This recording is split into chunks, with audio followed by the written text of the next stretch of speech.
Testing. Testing. Speak into the mic. Hello. Hello. Sweet. You got that all up and running. So this here is Alphabet Soup. You were just listening to Wishes by Beach House, one of their soul inspirations. So first things first, I noticed the both of you are kind of dressed up just a little bit more than usual. What the hell is with the suits?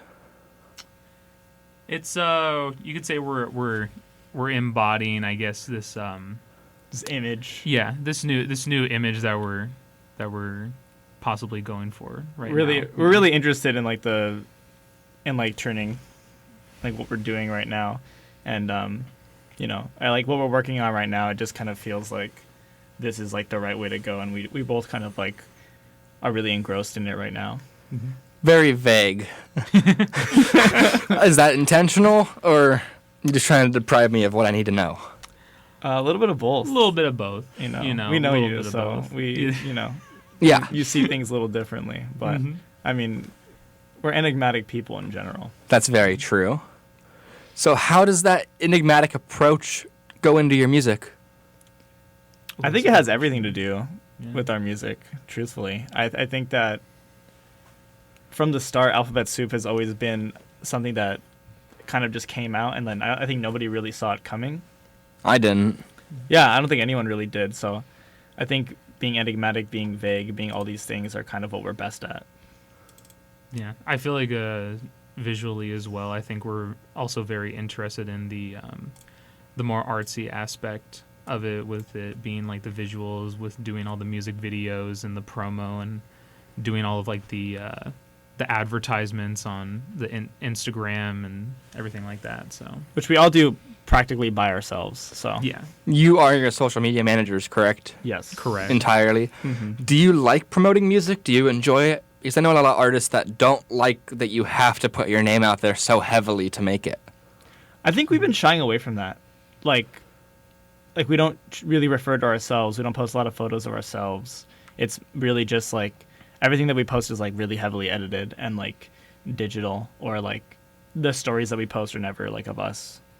That's true. It's always like text. So I guess we kind of reject that, but I think it's also because we like letting the music speak for itself, usually. I think there's not a lot you can get out of us that you can't already find in the music that we put out. Yeah. I'm thinking, especially like the screaming. Yeah, that's for sure. And especially with like the visuals too, because we like really going all in on the visual aspect, and then sort of embodying these different personas like that we like to throw around in from like about album to album kind of thing. And it's like a little bit of a trend that we've may or may not be continuing in the future. So. That we've kind of established unofficially. Okay, so before we get into Break the Silence, what went on between your first EP, Alphabet Soup, and this new album? Almost no time was spared, I think, between projects. I think right after we released and did like the light rollout for AS, we immediately began work on Break the Silence. And this was the project that we talked about last time, the ones that we said we didn't really want to give too much on, because we knew it would be a little while before it came out. I think the time frame between both projects is like, I want to say 7 months. 7 or 8 months, right? Months. It was around and that entire time was spent working, almost up to like the last month that we released it. I think it has been a little bit under 7, or a little bit over 7 months, because I interviewed you back in December of 2021. Mm-hmm. Yeah, we released it in August. That's right. So yeah, we've been working on it since, I want to say, November. In fact, the first song that we're gonna hear, I had made that instrumental while AS was coming out. I think while it was while we were in the process of releasing it, I made it, and I showed Ray, and I was like, oh, this is like, we got to use this somewhere, and he was like, oh yeah, like definitely. And so what you're gonna hear is pretty close actually to the very first version that we made. So should we start with your first feature song? Yeah. Yeah. Okay. I think so. Here is, and how do you say that? It's oh whoa whoa whoa. Oh whoa Yep. whoa whoa. Oh, whoa, whoa. Okay. Well, here's Oh Whoa Whoa Whoa by Alphabet Soup, their first song off their new album. So I really love that little outro there. What was the idea behind that?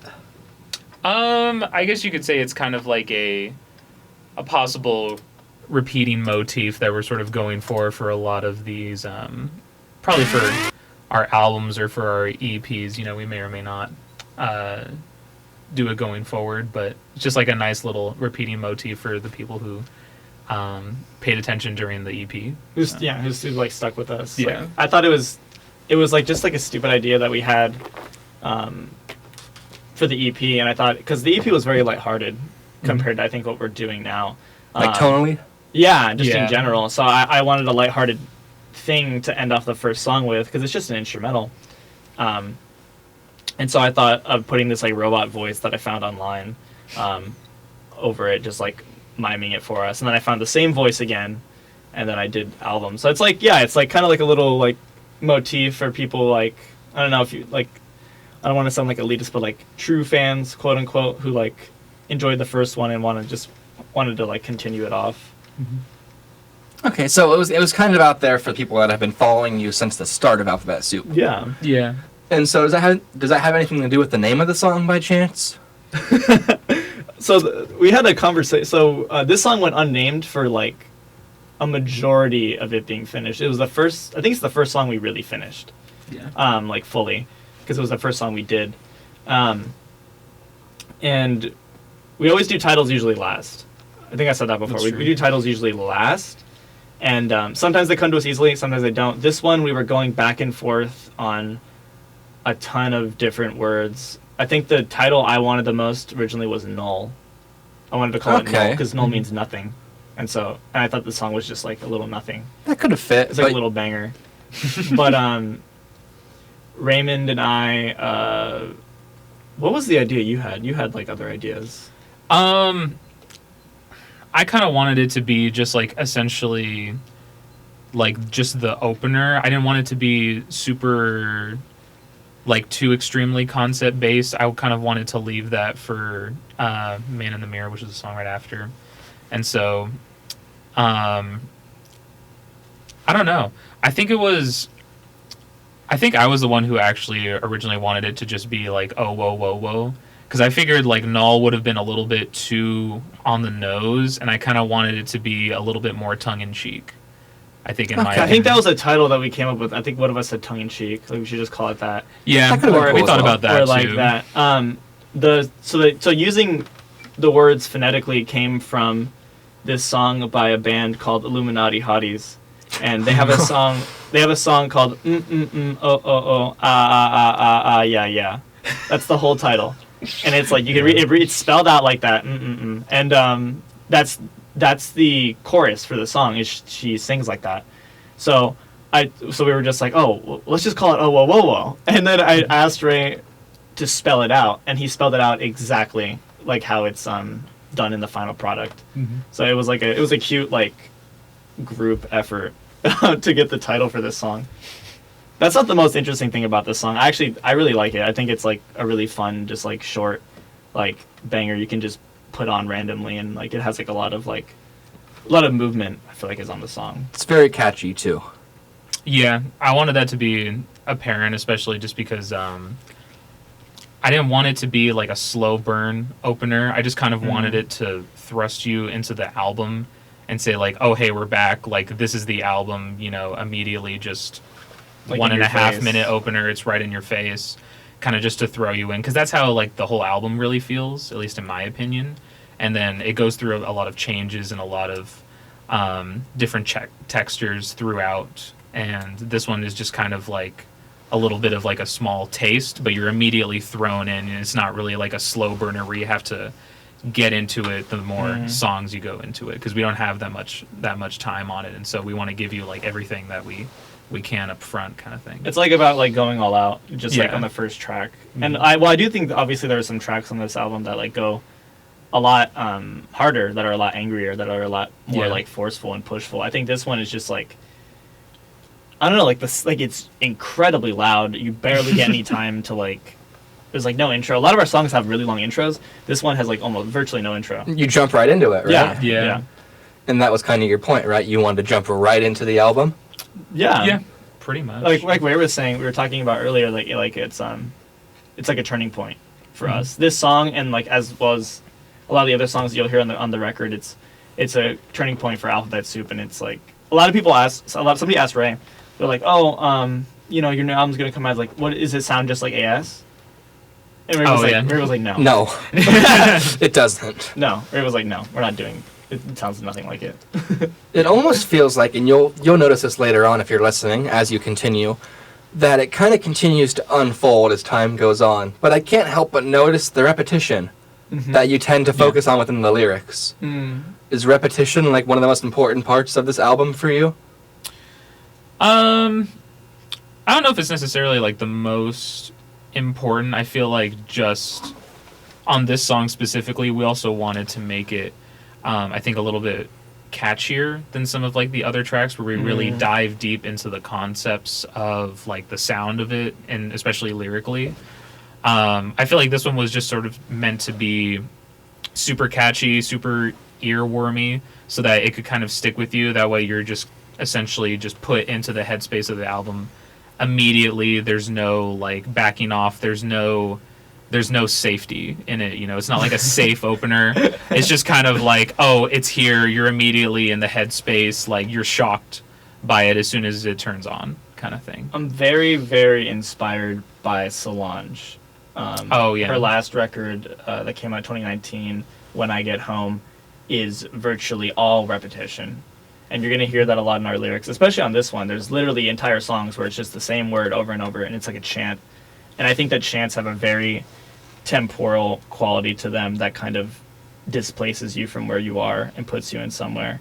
There's another song that we didn't take inspiration from too much, but it's like a song that I really go to. It's Nice by JPEG Mafia. And that whole song is just a chant.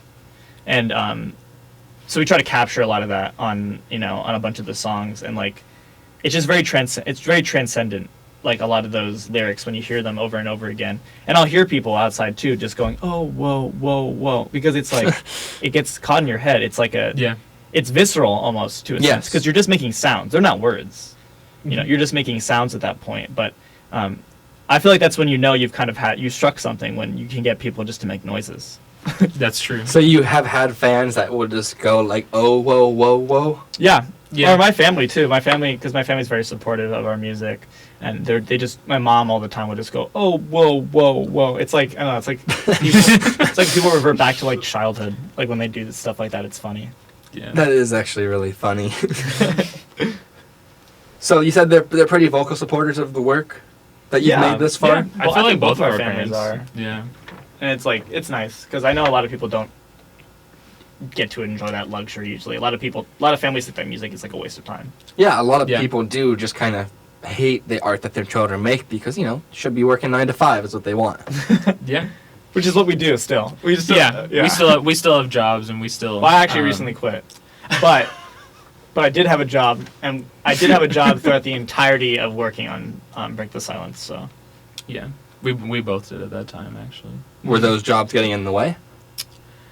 That's a good question. That is a good question. I would say yes and no. I guess in terms of scheduling and with how immediate I think we wanted this album to come out at first. We were very eager. Yeah, we were like extremely eager out of the gate, especially with how well the EP got received, not only from like our friends and from our family, but from people we didn't even know. Yeah, from people we didn't even know, and from like even other collaborators on this album. They were like, oh, this sounds amazing. Like, do you guys want like any of these samples? Yeah, do you want on this album? Samples? Everybody we asked was willing to give, and that was like crazy to us, because like before that we were kind of like nobody. We had made music before, but like not on this scale. So it was like kind of nice seeing some people respect us in a sense and be like, oh, I want to get involved on this. I think a lot you can tell when you see a good artist, to me, because they follow other people who have that same vision, in my eyes. And I think that a lot of people saw that in us, and that's why they gravitated towards us. And that was nice. That was really like, I don't know, it was really like kind to see like other people doing that. That is kind. So since the EP came out, have you basically kind of fallen into the North County, San Diego music scene in a way? We don't really like it. You don't like I don't it? like it. Why? I don't like, because we're like misfits in the community to a degree. Yeah, it's kind of true. We're like, we're not, I don't want to sound like elitist, but like, we're kind of not like them. A lot of the music here is very samey. A lot of the bands here only think about music. But Ray and I, we think about the whole. We think about the promotion. We think about the music videos, the visuals, the characters, the themes, the lyrics. There are some really cool people actually working out here that we've had the chance to work with, and that we'll talk about throughout the project because they deserve as much credit as we do. But as far as the scene goes, it's just not really our vibe. It's not really our people, and that's not a diss to anyone who works out here. I mean, do what you do. Music is music. Make what you love. Truthfully, but I think we're going. It's been made very clear to us that we're going for something different than what other people are. Okay, so what is the vibe of North County, San Diego's music scene? Is it just like indie rock? A lot of indie rock, yeah. Okay. A lot of indie rock. I love indie rock, but I love indie rock. But that's not the music we're producing right now. Maybe in the future we'll do like an indie rock album. And we'll get everyone in North County to work with us, you know, and then they'll be like ecstatic, you know. Hopefully, Stay tuned for that. Yeah. You know, we can go anywhere, and that's like kind of the beauty of Alphabet Soup. But in our current state, we have a much different focus, you know, for the future that we're really honing in on. Yeah. Do you want to talk about that? The suits, I think, speak for themselves. They do. Yeah. Yeah. Just from the visual aspect, especially on some of the stuff we're doing right now and some of the stuff we're really into, I think we're focusing a lot visually on what we're going to be doing, and so that's going to play a really important part for us. And how you were mentioning about, you know, work getting in the way and possible other things, you know, I think for Break the Silence, it was kind of one of those things where that did kind of get in the way a little bit, and I think we probably would have liked, the both of us, we probably would have liked to do more visually with this album if we would have maybe had a little bit more time to work on that. But just because of, you know, life stuff, certain circumstances. A lot happened. Yeah. Between the EP and this album, a lot happened. Yeah, and because of that, you know, it's just some stuff obviously just like didn't work out, but we still were happy enough with the music because the music is always going to come first, and if we're happy with the music, then we're going to be happy putting it out. Mm-hmm. So. And it seems like you're pretty happy with what you've made so far. I was surprised, yeah, truly, by everything that we did.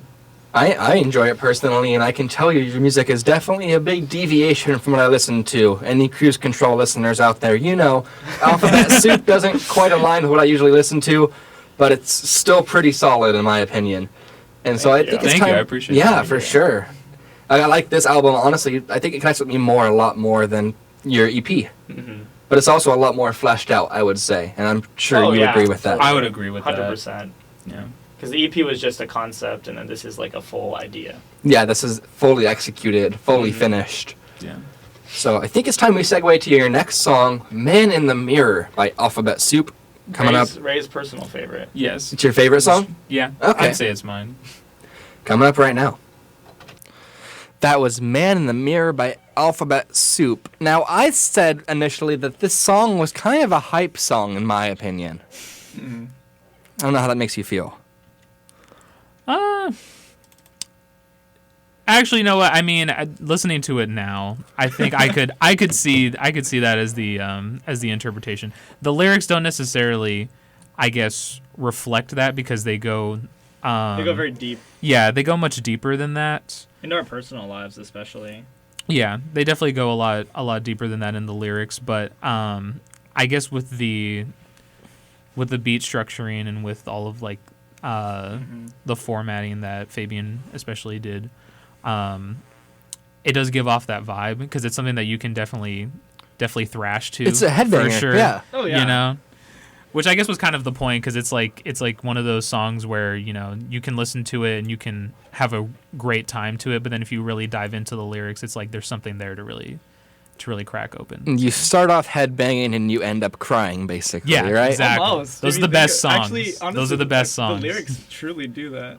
We make heavy. So this song in particular, we make heavy use of a sample that our friend gave us permission to use. My friend he lives in New York. His name's Aiden. He goes by ACS1. We played his songs earlier. That was a song you heard earlier, audience. Mm-hmm. Aiden is one of my longest music partners ever. Even before Ray actually came in my life, I was about 14 when I met him online. And usually you're not supposed to meet people online, but That's what they say, at least. he was pretty cool, and we did a lot of music together for many years of my pretty much young adulthood, like all my teenage years. We did an EP together when we were like kids. That's probably still online out there somewhere. Oh, they're gonna find it. Don't worry. Yeah. That's probably still out there somewhere. Aiden's a genius, really just great guy, really nice, like very into music and getting his work done.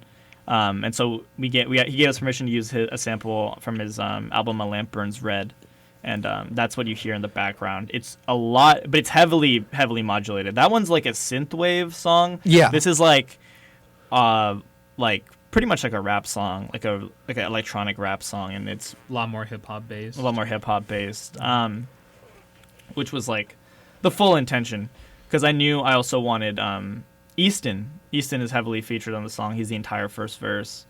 So we got him on the project. So I just kind of knew from there that's how I wanted it to go. Easton, shout out to Easton. Honestly, he gave one of the most disturbing verses I've ever heard in my life. I worked with him before. We've done plenty of projects together. I've mixed his debut mixtape. I mixed like 90% of it. Even back then, he was crazy. Now it's like insane. Ray and I still talk about this verse that he gave us, which he turned in within 2 weeks. It was in 2 weeks? Of me. The day I asked him, he said, "Oh, I'm on it." And then 2 weeks later, he gave me this. And Easton asked for structuring changes based around the verse. And I was like, heck yeah. Like, of course. Because I trust Easton. He has a really good vision. He's a very technical rapper. Has insane wordplay. And a really good vocabulary, too. Which is, like, very underrated, I think, especially in the indie rap scene. It's important, but it's not really utilized in like recent hip hop, I feel. Yeah. But Easton's like very, he's very inspired by people like Earl Sweatshirt, Mavi, Mike and stuff, and so Kendrick. Yeah, Kendrick especially. And so he just has he brings in this insane flow that's on beat somehow. That's totally on beat, even though it sounds like it isn't. One of his cuss words that we cut out it hits on the snare. Yeah. And I was like, oh my God, how did he do this? Too perfectly timed or what? Yeah, because that's just how he is. He's meticulous. He's meticulous. Yeah, he's insane. So it's like super shout outs to Easton for making the song like 1,000 times better. Yeah. But he asked me, I'm going somewhere with this, I promise. He asked me, what's the song about? Like, what are we writing about? So what the song is about, I'll tell you exactly what I told him. It's about losing a friend, essentially. It's very, very personal to us. And we made it during a time where that was happening to the both of us. And I think the lyrics really reflect that. Do you mean losing a friend in the sense of like just cutting ties, or in the sense of like actual loss? It could be a lot of things. I think it's Yeah. up to people's interpretation, how they want to see it. Seeing the man in the mirror. That man in the mirror could be anything. It doesn't even have to be a man. So That's true. It's funny because when I listened to the song, I kind of interpreted it as someone trying to like make themselves feel better talking to themselves in the mirror. That's And definitely an optimistic viewpoint of it, I guess. But I like that. Yeah. But like, I appreciate that. truly, though. I want people to make their own interpretation of the song because because the lyrics are written because Ray wrote pretty much most of the song. I wrote most of the the hook. hook. He wrote The the entire hook. hook, yeah. Yeah, I wrote most of the hook because I remember you had thought of the flow. I remember Fabian had thought of the flow, and then I kind of wanted to put words to it, and I remember this is exactly what happened because it was like 11 at night, and I was just randomly listening to like Michael Jackson, and I heard like "Man in the Mirror" come up, and I was like actually paying attention to the lyrics because I loved that song as a kid so much, but I had never really like looked at the lyrics at all or like really cared that much. You don't as a kid. Yeah. And so I just looked them up on Google, started reading through them as I was listening to the song because I was just bored and kind of entranced by the song. And I essentially just kind of took this different interpretation of the song where it's just kind of it's a little bit more polarizing, like seeing yourself but in a different light than how your natural self is. It's a little bit more of like a negative view of yourself, like when you're looking at the man in the mirror kind of thing. Not happy with your reflection? Yeah, just kind of more in like that sense rather than I think in Michael Jackson's interpretation it's a lot more upbeat, him like rebuilding himself kind of thing as like the man in the mirror. I have to take a good look at myself so that I can become a better man kind of thing. Whereas I guess that notion is still carried over, but it's just a lot darker in this sense, at least the way that I interpreted it. So. And the way that Raymond wrote his lyrics especially too, because he wrote his own verse. I think the only thing that I contributed to this song is I wrote the bridge. Yeah. Because it's based on a real life conversation that we had with somebody. So Raymond wrote those. I think that interpretation though that you posited, Jacob, is actually, it makes a lot of sense with what Raymond is saying because it kind of sounds like someone is pleading with themselves, saying I'm a winner, I'm a winner. Yeah, that's why I was like, it sounds like really down and not uplifting, but it's like someone that's down trying to uplift themselves. Yeah. There's a lot of doubles in this song too. A lot of double voices, and my hook is overlaid with a certain person's voice. Cannot say who it is because I think I'm not allowed to use it. But I layered my voice with this other person saying the word jam. That's all. That's the only hint that people will get. It's just a guy saying jam. And I so, remember that. Yeah, I showed Ray the raw instrumental once, and he's like, "What is that?" I'm like, "It's just a guy saying jam, over the top of my voice." And he's like, "Oh, okay." It sounds like a chopped and screwed, like some random like soul sample of like a guy. Like that's what it sounded like to me. Just if you take all of the vocals and all of I wish I could like reveal the sample because it's really funny. I showed Ray. I'll show you later. I showed Ray exactly the video where it came from. He's like, "That's it." He's like, "That's really it." And I was like, "Yeah." That's why I showed him where it was from. Oh, isn't this the one with the train in it? Or is that a different one? Which one was that? Oh wait, no, that was off of the EP. Yeah, right. That we didn't use the train in this one. Somebody thought we used the train actually. We could talk about that later. No, but like. This Man in the Mirror is just like it's honestly I think our most personal song that we've released. Yeah, I agree. Next to Family Name, which I mean we're obviously going to talk about later. But Man in the Mirror is just like it's a moment caught in time, I think, and it really reflects how we feel in that time. And that's kind of what the album does. It reflects a lot of emotions that we were going through because so many things happen in our personal lives between that.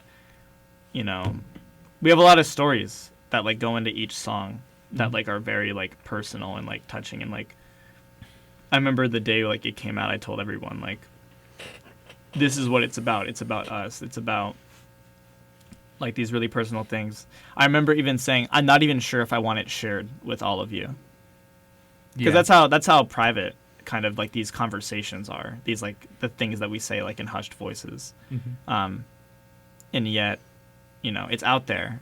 That's kind of the scary part, I think, about being an artist is having to put yourself out there. Not necessarily in the sense that you have to like perform, but that you have to make a good song, you have to talk about your life. Yeah. In my eyes, you have to talk about things that are difficult to talk about. And a lot of the time, for people like us who are pretty private for the most part, that's difficult. So the enigmatic nature of Alphabet Soup is both for the music, but also for yourselves and for your own sense of like keeping things secret, keeping things to yourself, but still trying to express it. I guess it just kind of worked out that way, huh? Yeah, and I would say that's most of it, but a lot of the artists that we really enjoy they essentially carry themselves in like a similar light, like The Weeknd or Frank Ocean, or I guess even Kanye West to a degree. Or Kendrick Lamar too, especially. Yeah, these people who can essentially who can go dark for just like years even, and just reappear out of nowhere with a brand new project, with brand new music, a new vision, just everything ready to go. Or even Beyonce, she's dropping her album in like 2 weeks, and she's been dark really for 2 weeks? years. Yeah, which is crazy. Shoot. Yeah, and so I think those people are really, in terms of what we like to do with how we carry the band and our personas, I think that's like a huge inspiration. It's incredibly inspiring for us. Yeah, just like to be able to live your life too. I think the reason why you like a Frank Ocean, the reason why you like a Lord, is because you don't get to see their lives. So the only time you can peer into their lives is when they talk about it, when they say you can, when they put it in their music. You don't know what's going on behind the scenes. Other artists, the reason why I think their music is probably a little more boring is because you see all of that. You see, I'm not going to name names because I don't want to cause fan wars here, but you get to see their lives on Instagram, on social media. They're forced to perform for the world. These other people have their own, lives and choices and friends that you don't know about. Well, but, you can... I'll talk about this because I think it's just funny. You get to see Dua Lipa hanging out with Post Malone and Turnstile. Like you get to see that. They can't talk about that on their music, because it's like, oh, I've already seen that. It's not interesting to you anymore. And that plays a lot into what's the word called parasocial relationships. And with big artists like that, it really does play a big role in how they're perceived. That's a massive fear of mine. If we do break the mold and kind of get out there more, is the fear of other people wanting to peer into my life, because I don't know, I value my privacy. I value not having to tell everybody everything. I value the friends that I can keep to myself, even from other people. Ray and I both have friends that are just our friends, that it's not because we are keeping secrets from each other, it's just because that's how we run our lives. Yeah Respectable.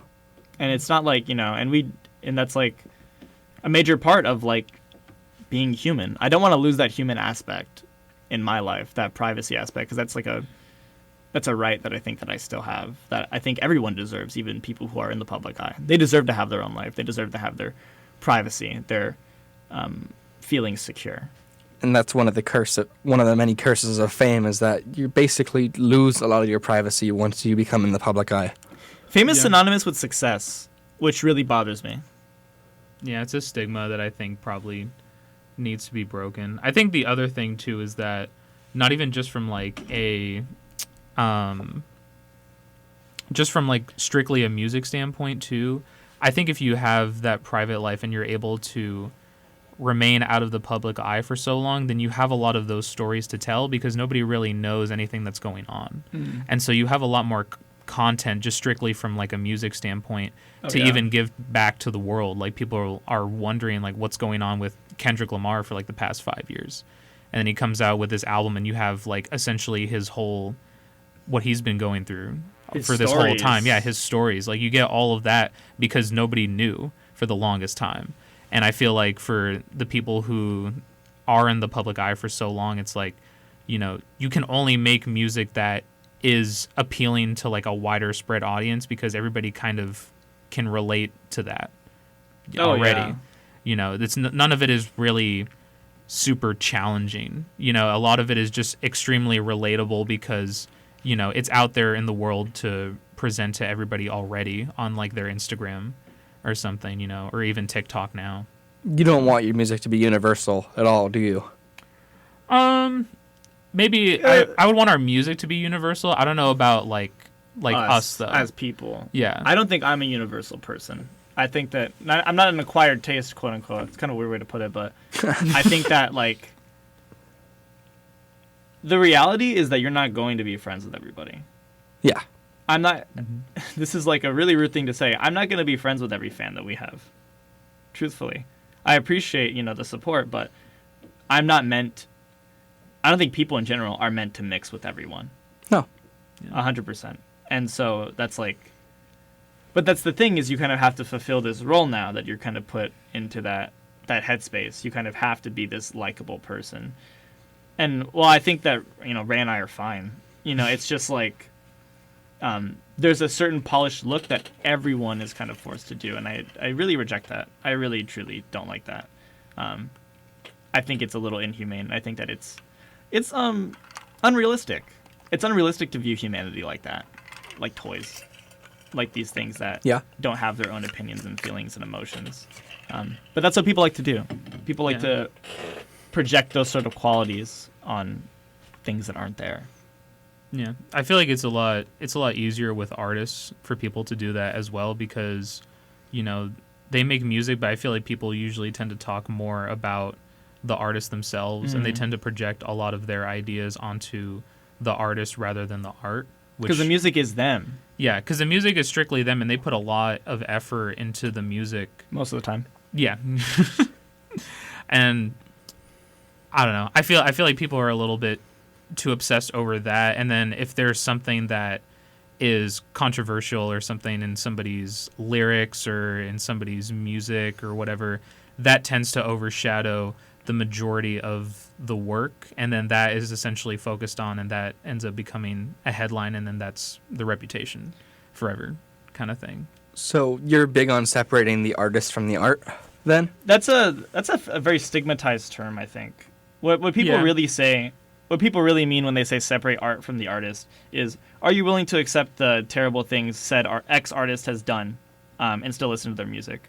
That's not really what I believe in, because there are obviously some bad people out there who shouldn't be monetarily supported, or at least I wouldn't want to. I think it's a completely valid argument. Especially in the industry. Yeah, especially in the industry. At the industry, there's just like the world, the industry is full of bad people. Some you don't even get to hear about. So I'm more in the sense that artists deserve, oh gosh, what's the word? Potency? Our artists deserve to be artists deserve the chance to be estranged from things that they say on some pieces of work. Some pieces of work are truly for art's sake, and I don't think that should be inhibited whatsoever. Okay. Yeah. I think most artists deserve to have their work stand alone from themselves, and I think that's why people usually tend to go dark or tend to want to pry away from the public eye so much. It's just because they give so much to their work, but then people tend to focus on them, and that I think that's just a consequence of maybe just like how the music industry is run today, is that it's just all about you, like the artist. You're supposed to present yourself. The music is essentially a background of that now. It's not actually about... But we're rejecting that on Man in the Mirror. Man in the Mirror is totally us, and it's us uninhibited. We just don't feel the need to reflect that outside. You get to listen to it in the music. You get to hear it in the music. That's good enough, and that should be good enough. What I'm getting from this is that you don't want to be seen as like performers, I guess you would say, right? Oh, we can perform. Oh, yeah. we can perform. We can perform. It's just we don't want to be seen as personalities. That's more, I think, the word. That's the word I was looking for. I think. We're not a personality. We're characters. We're a band. We feel more comfortable, I think, doing a lot more of these personas, a lot of more of these visual, not really gimmicks, because that kind of undercuts it, in my opinion, but I guess you could say gimmicks is that, visually we're so interested in a lot of these characters, a lot of these personas. And developing the world that we live in. Yeah, and putting so much effort into the world that I think we would rather live and breathe in those than really have to give and share all of our personal stories. Because that's what engrosses you in the art. Yeah. The art, if you can truly live your art, you're truly engrossed in it. You're truly, you feel it, you live that, you breathe that. That's what we want to do. And that's what we've been doing for the past, I think, year. Mm-hmm. Truly, is like we've been living the art. And I don't want to stop. I love doing it. Why would you want to stop? Yeah, Yeah. it seems like it fulfills you, it fuels you a little bit. Oh yeah. Oh yeah. But yeah, should we move on to that next song? Sure. Yeah. The third track on this new album is Steel. My personal favorite. Your personal favorite. Okay. Here it is for you. That was Steel by Alphabet Soup. This is a song that's about identity theft, correct? I mean, Why not? Yeah, sure. We could say that. I don't know. That is a That is a motif we bring up. interpretation. Yeah. You know, I think I'll talk about where the song came from. because you wrote most of this one. Yeah, Yeah, I wrote a you pretty wrote good most of this So I'm at lunch at work, and I'm telling Ray it's like kind of close. It's kind of close to like the end. It's kind of close to the end of us making the record. This is like one of the last songs that we like conceptualized. I call him on my lunch, and I'm just like, we need to fill like a couple more songs. Like we need to come up with some more stuff before we drop because I want to drop it soon. Like I said, we're really eager to get this project out. And I was like, let's do that idea we've been talking about for a long time, and let's do a song inspired by Travis Scott's, I can't say it, Pee on Your Grave. That's what we'll say. Pee on your grave. Pee on your yeah, grave. there The we P go. is a different Yeah, word it's the for other pee. word, but yeah. But yeah. If you reverse it, it's sip. That's the most we can say. yeah. Yes. Nice. Sip on your grave. That's Sip on your grave. That's genius. So I was like, we wanted to do this song for a really long time, because it's so evocative. Kanye's verse is just so Disgusting. disgusting. It's so crazy. It's like one of my favorite features by him. Even Travis's part is like awesome. It also begins with a Jimi Hendrix sample that is just, oh my gosh, it's gorgeous. It's just the whole track flows together so well, and it's so short. It's like Yeah. 2 minutes. So we really wanted to capture that. So on the phone call with Ray, I said, let's just do it. Like, let's just make a song like that. I'll do one, you do one, no chorus. Yeah. Or I just said no chorus. I mean, that song has Sip on Your Grave has a chorus, but I was just like, we just do no chorus. We just do only bars, only verses. And Ray was like, okay. I didn't think much of it until after I got off work. So I get off work, I come back, we talk on Discord at night, like 12 o'clock at night.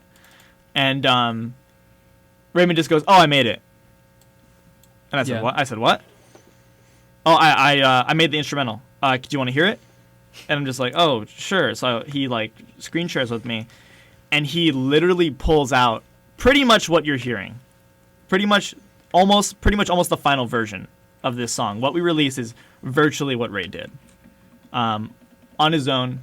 It's one of Ray solely produced 2 of the tracks on this project. I produced the rest, but this one was Ray, and oh my gosh, it is. I've been singing this song's praises since it came out. It's my family's favorite song. It's my favorite song. It's, I think, truly our best song that we've ever done. I love it so much. But I'll let Ray talk about it because he did a lot of work. Yeah, I remember that night was kind of hilarious though, because a lot of our best ideas are usually very spontaneous, and so we tend to leave a lot of voicemails and a lot of like Snapchat voice messages for each other. Oh yeah, a we lot do of the that a time. And this just happened to be another one of those cases where he called me at work, and I was just kind of bored, just like messing around in Ableton and everything. And I had thought for like a couple of weeks at that point about that song, because we had discussed it and we had talked about like how good it was, because that's just a song that we just both love and really enjoy. That we listen to like recreationally all the time. Yeah. And so I think we initially brought it up as like a joke at first, and then it just sort of ended up becoming like, oh, well, maybe we'll do like a cover of it in like the future or something. That was the as like a original fun idea. as like a fun idea. We just do a cover. You know, we'll do like a covers EP at some point, and then we'll like toss it in there. You know, whatever. We'll make like our own version of it. Just like put on SoundCloud or something stupid. Yeah. So I was just trying to think of different ideas and more songs, because we had like a couple songs I think at that time, and so we were just trying to come up with new stuff.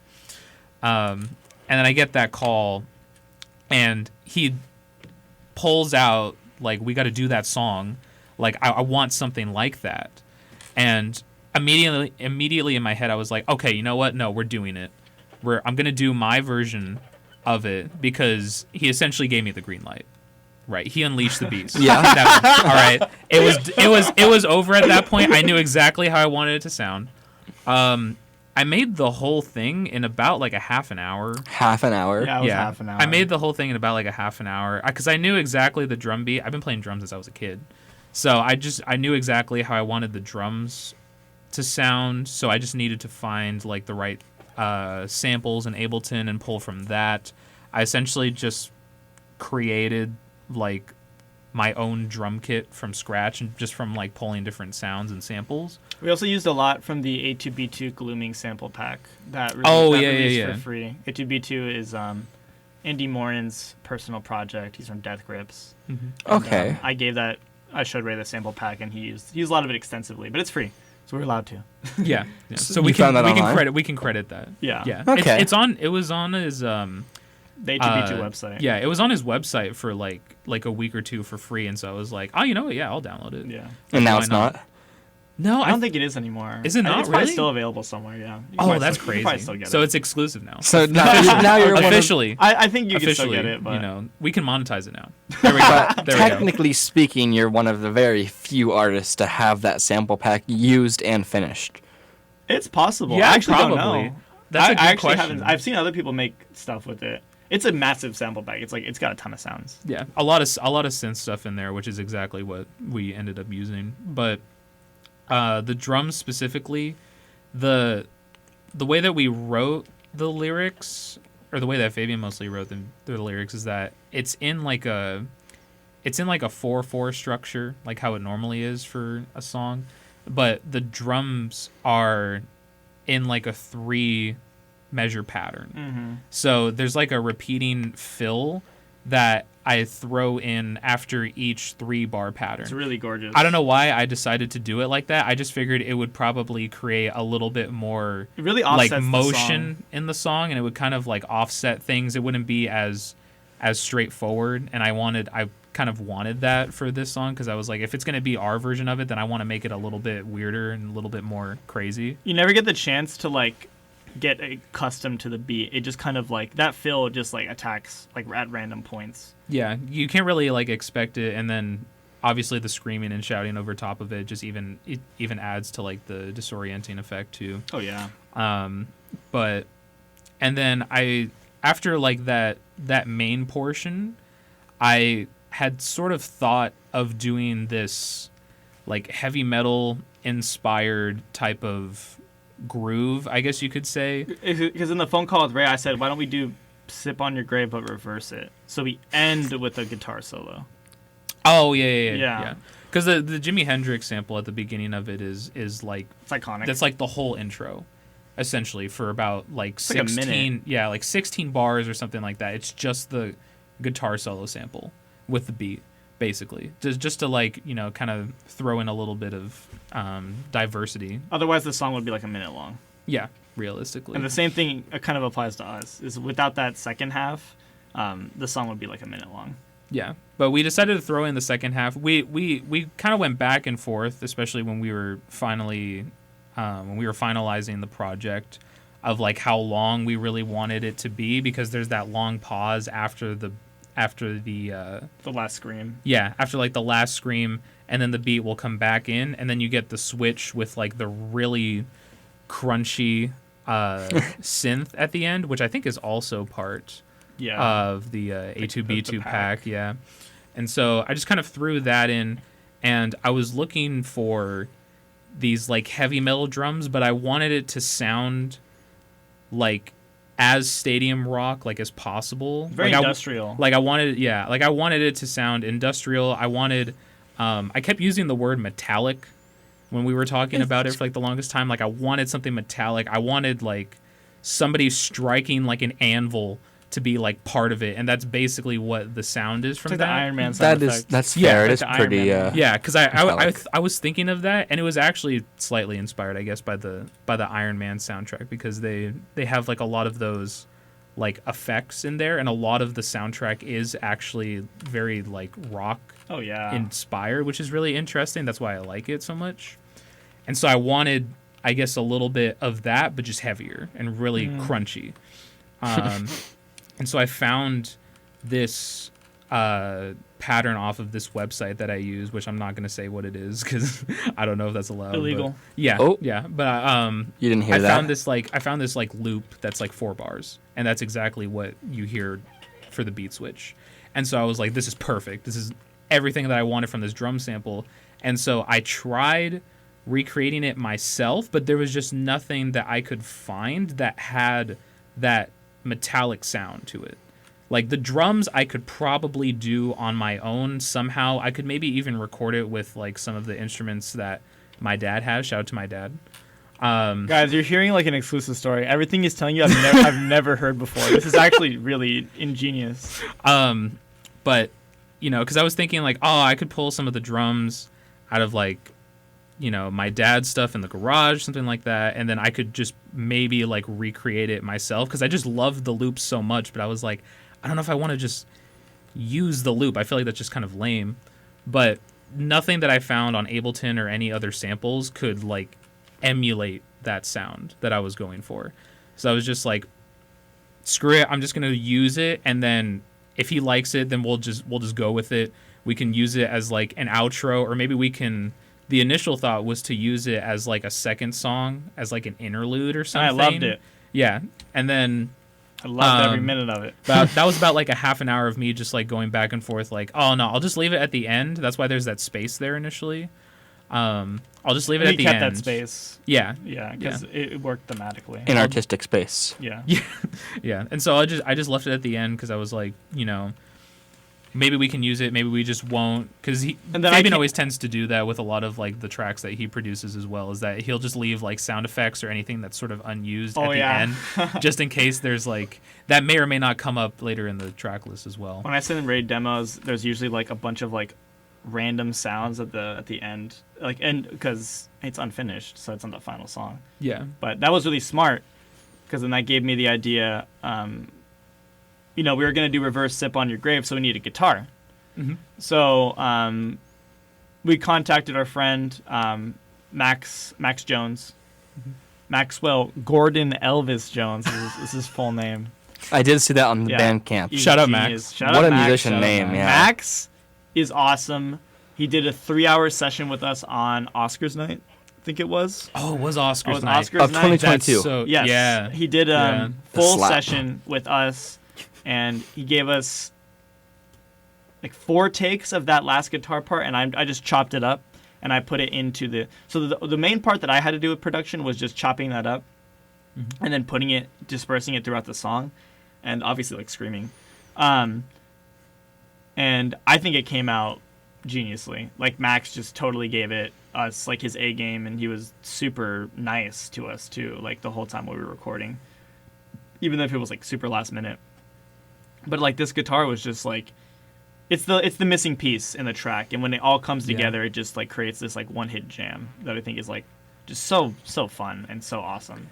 So do you see yourself using a lot more live instruments with your future projects? Yeah. Let's say yes. Yeah. Say yes right now. Let's say yes. We'll say yes. Okay. I would say so. I would say that's in the likely range. Progression. Yeah, I would say like from unlikely to likely. That sounds likely to me. With the different like. Always gotta make it such an enigma. Is it a yes or a no? Jeez. With all of like the different genres and the different bands that we're inspired by, I don't see how there's like any limits to like different sounds that we could pull from in the future. So there's definitely going to be like some more drum stuff, you know, for sure. Oh yeah. Some more acoustic drum stuff, hopefully, and yeah, that's definitely something to look out for. Do you in the think future, you know? Think there's a chance you'll probably outsource some more music from other musicians again? I hope so. Yeah. It's kind of difficult sometimes to work with people, to get scheduling done and everything. And even now when we try to work with people, it's like still difficult. But we were just lucky that we had Max on there and that he was able to help us out. It really did put the whole song together. Yeah. Mm-hmm. Working with people is hard. I want to outsource more people. I want to work with a ton of people, but they have to kind of be as serious as we are. And unfortunately, and like we were talking about earlier with like the music scene here, not a lot of people are that serious about it. So, you know, we've had a lot of people like flake on us, just completely blow us off, like incredibly disrespectful. That is. And so we want to like get more people to work with us. It's just that it's really their fault. Unfortunately, we're the ones who are available. We make ourselves available. Because we really care about the art. We really care about the work. I mean, 2 projects in a year, like. Yeah. Unfortunately, it's, you know, not to sound rude, but we are not the problem. All right. At least right now. Maybe in the future we will be. Who knows? We'll see. But I don't know. It's frustrating. And that's kind of what the song is. A lot of frustration. a lot of it. A lot of anger. You said the song was about identity theft, right? Or you said you thought it was about... That's what your Bandcamp said. Yeah, that's like part of it. Oh, really? Oh my. Yeah, your Bandcamp said that it was about identity theft. Honestly, we wrote that at like 3 a.m. So okay. Kind of. But I mean, that was during the very, very last finalizing stages of the project. We were tired. So. That's like, I guess that's like part of it. Like we talk about Slinger. Well, what I told what the main interpretation for me is the reason why I chose identity theft is because I was trying to think of something when I was writing this song. I was trying to think of something that's really mean to do to someone else. And that's what you stumbled upon. Well, other ones are like too simple. You know, we could talk about like hurting someone, but like, I don't know, everybody talks about that. And some artists cheating on your wife. Yeah, you know? cheating, but like a lot of artists do that. A lot of artists are murderers. You know? And, real. You know, so I was looking like, what's more interesting? What's something that people don't talk about enough? What's an issue that's actually really detrimental to your life? And very personal. But that doesn't get talked about enough. So I thought about identity theft and how much you have to really dislike someone to go out of your way, or how much distaste you have for the world to want to do that to someone and ruin their life. And so that's kind of what the song is about. The song, I don't know if I have an interpretation of the song. I welcome whatever people say, but to me the song is like an exercise in like anger and like frustration. Mm-hmm. To say you want to steal someone's identity and now it's your legacy, I feel like that's really malicious. It is. That's very, very like evil. It's very targeted. Yeah, very targeted. It's very much like to do that to someone, you have to have these incredibly strong feelings against them, and that's kind of what this song represents. Even Ray's verse, I kind of wrote to be to have that same how do I want to put it, like rebellious edge, you know, kind of like a lot of modern rap is now, even like adding in slightly like misogynistic lyrics, like that kind of reflect the current rap era. You know, like stuff like that, like we wanted to kind of emulate that on the track because that's really what it's about. It's about being like this just disagreeable member of society, just being like evil, stealing someone's identity, and then at the end you don't even care. Like you don't even care what you did. You know, like screw your identity. You know, it's like just that anger is like against people, and I don't know. That's kind of what the song is about. Is like just really angry, really mad, a lot of screaming. See, when I read on your Bandcamp the identity theft part, and then here you are talking about like the anger and like being like out of society, I kind of started to think of it more as like a dissociative identity disorder, like DID. Yeah. In the sense of like you're lost within yourself, you don't really understand where you are because your brain is degenerating. I also like that interpretation. From what you wrote for my verse, I got like a hint of that, like especially like with the locked in the trunk with the keys on kind of thing. Yeah. Like that I interpreted, which is funny because we were talking about Mr. Robot, but kind of similar to that where it's like you have your, like the other person has taken over kind of thing. And and like your true self, if you want to say that, is like locked in the trunk kind of thing. And now the other person is like in charge like that. At least that's how I was kind of interpreting the verse a little bit at the time. Okay. You know, now the identity theft thing makes probably, I guess, like the most sense. Yeah, but that's like a very literal. I argue that's a very literal reading of the song. Yeah, it's like a very literal interpretation. But at least from Fabian had written and what I interpreted from that verse is that it essentially is kind of like somebody else taking over and being frustrated with that entanglement, I guess. Oh yeah. And so that's what I essentially interpreted what he wrote for my verse for that to be. I like that. I like how people are seeing it. Yeah, because to me, I write the music and I just want to see what other people have to say about it. Because that's kind of the fun. That's the fun of it, is like putting these like words out there. Not that they're meaningless to me, because they all have meaning to me. But like, this is just I'm viewing the songs in like its very pure form, because that's what I was doing. That's why I scream it. Yeah. That's why I'm screaming it the whole time. But it's good to know that Alphabet Soup is very open to interpretation. You're not going to offend Alphabet or Soup by trying to read between the lines, even if you fail. Oh, dude, I don't. Oh, yeah. I think that's lovely. I love it when people tell me what they think the song is about. My sister has actually come up to me and asked me like, "Oh, is this about this, or like, is this because of this?" And she has like more insight into my life, so like she'll bring up personal things, and I'm just like, "Oh, maybe you're right." Will she ever like bring up like a person? Like, is this song about them? this person? Yeah, she's done that before. Okay. And sometimes she's been right. And that's the beauty of making your music so personal, is that I wouldn't get that because I didn't know these people that were these songs were written about. But like someone like your sister. I don't think Steel is about anybody, thankfully, because I don't think I'd want to do any of those things to somebody. No, I was more talking like about the character. The last two songs. No, I get it. But like the character definitely is like in there. That's what we were talking about playing characters too. This song is very much a character. Yeah. It's very much we're kind of narrating in their eyes, and like I don't know, it's kind of just fun to like lose yourself in that. I guess we could talk about it here. We did a live performance of the song recently, this week, that will hopefully go up soon. Don't want to give too much away, but we were working with a guy who's actually on the next track, Stevie De La Cruz. He's a Blue Side Studios, incredible genius. Truthfully, like full-on genius. I don't like using that word for everybody, but he's a true genius. You don't use it lightly. Oh no, like he's awesome, and his setup is awesome.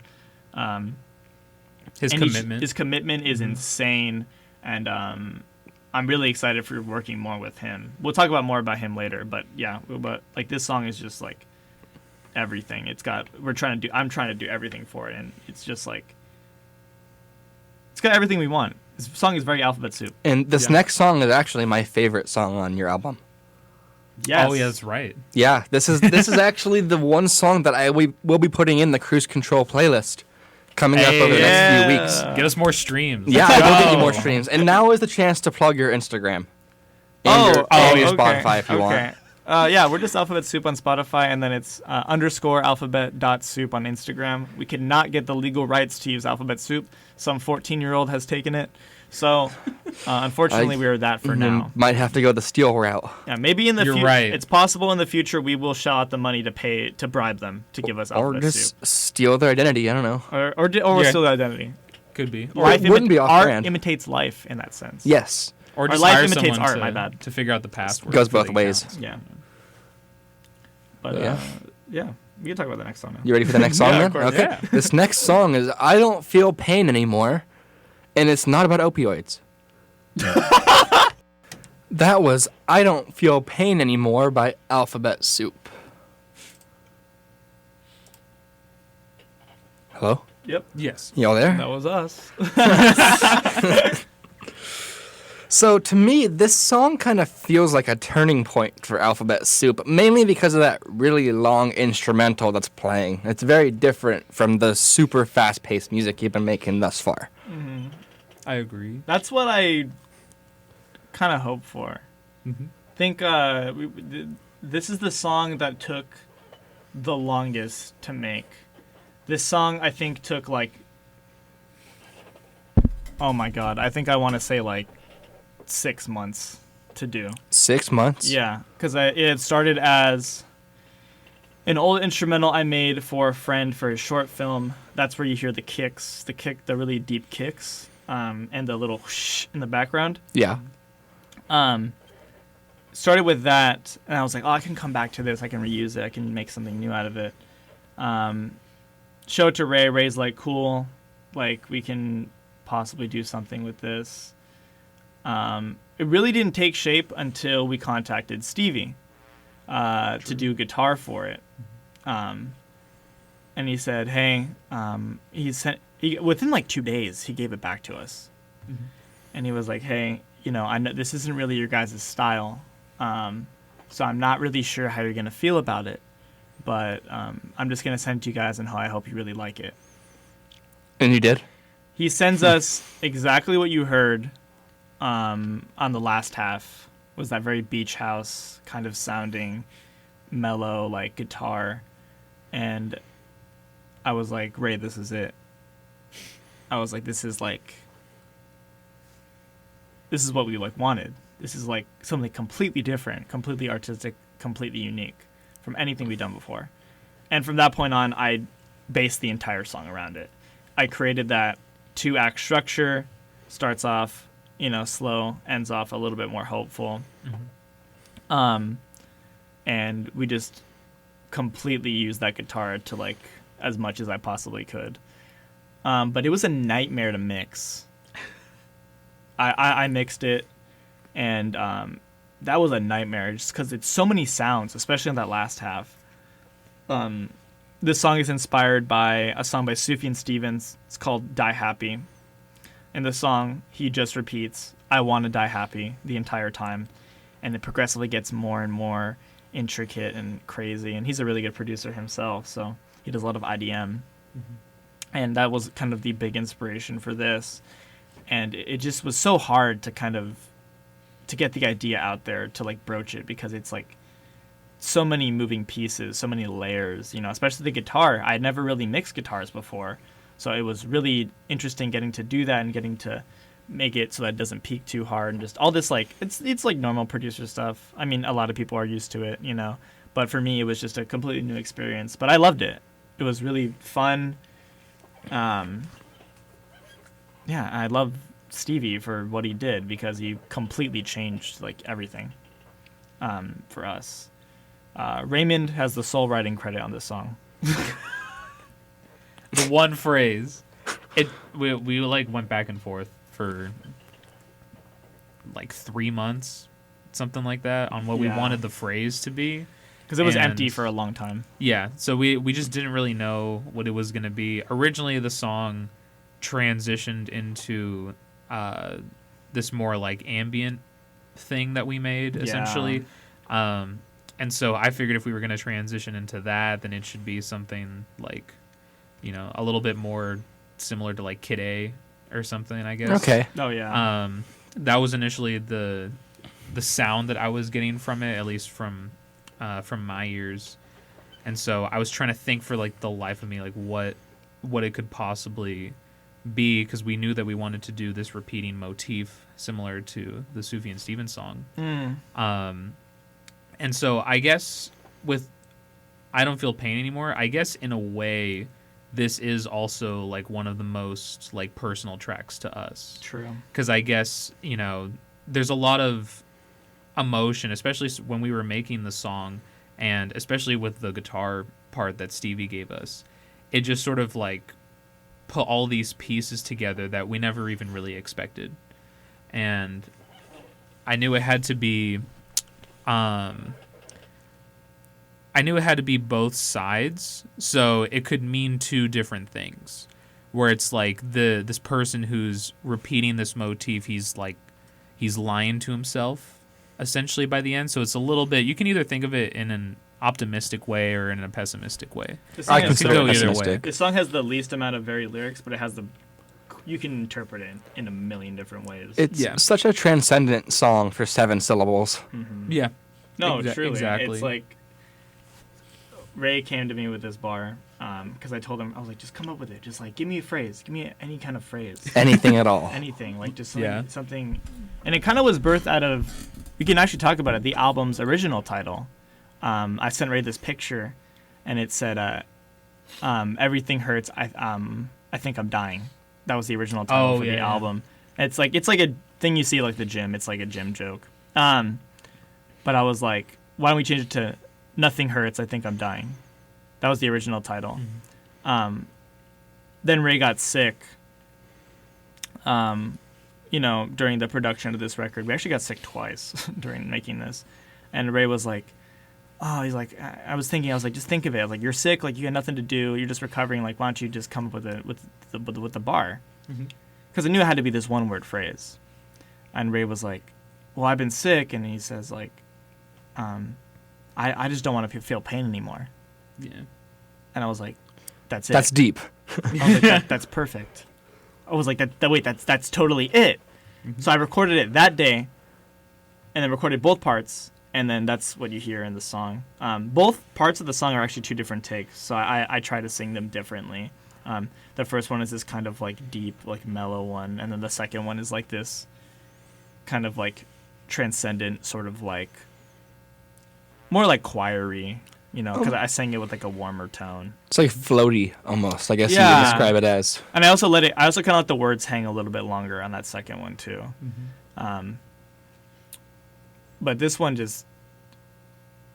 we talked about how people would interpret this song and how people would react to this, and Raymond placed it in the middle on purpose, because after all those hard songs, it's very jarring to get to this one, and we totally intended that. It catches you off guard, kind of knocks you off your feet. Yeah. Yeah, a little bit, even more than the bangers. I mean, even with the title, you would expect a little bit more Fabian screaming. Yeah. I think it's what everybody expected. That's true, yeah. I mean, that was, I guess, like a little bit closer to what it originally was, but then, I don't know. I think we both thought of Beach House as soon as we got Stevie's guitar part, because it just opened up this instrumental in, like, I think in ways that we never would have thought of if it wasn't for him. Oh, yeah. Truthfully. And so, I don't know. I think that was really just the spark that we really needed for that song. And I remember we talked about it for like months after, where, you know, this was going to be one of those songs that people are going to like think back to when we start doing even like weirder stuff in the future, that people are going to be like, oh, they can make like this, you know, they can make, do this. Yeah. Like they can make like ambient stuff. They can do like more like indie stuff, you know, it's like an all around experience, you know, and they know how to do it, and they've done it before. Like, here's this song from their first album kind of thing. And so I guess that was how it sort of came to be, and that wouldn't have been without Stevie. That song is like the Alphabet Soup model, like incarnate too, like Steel is. It's like, I think all these songs are.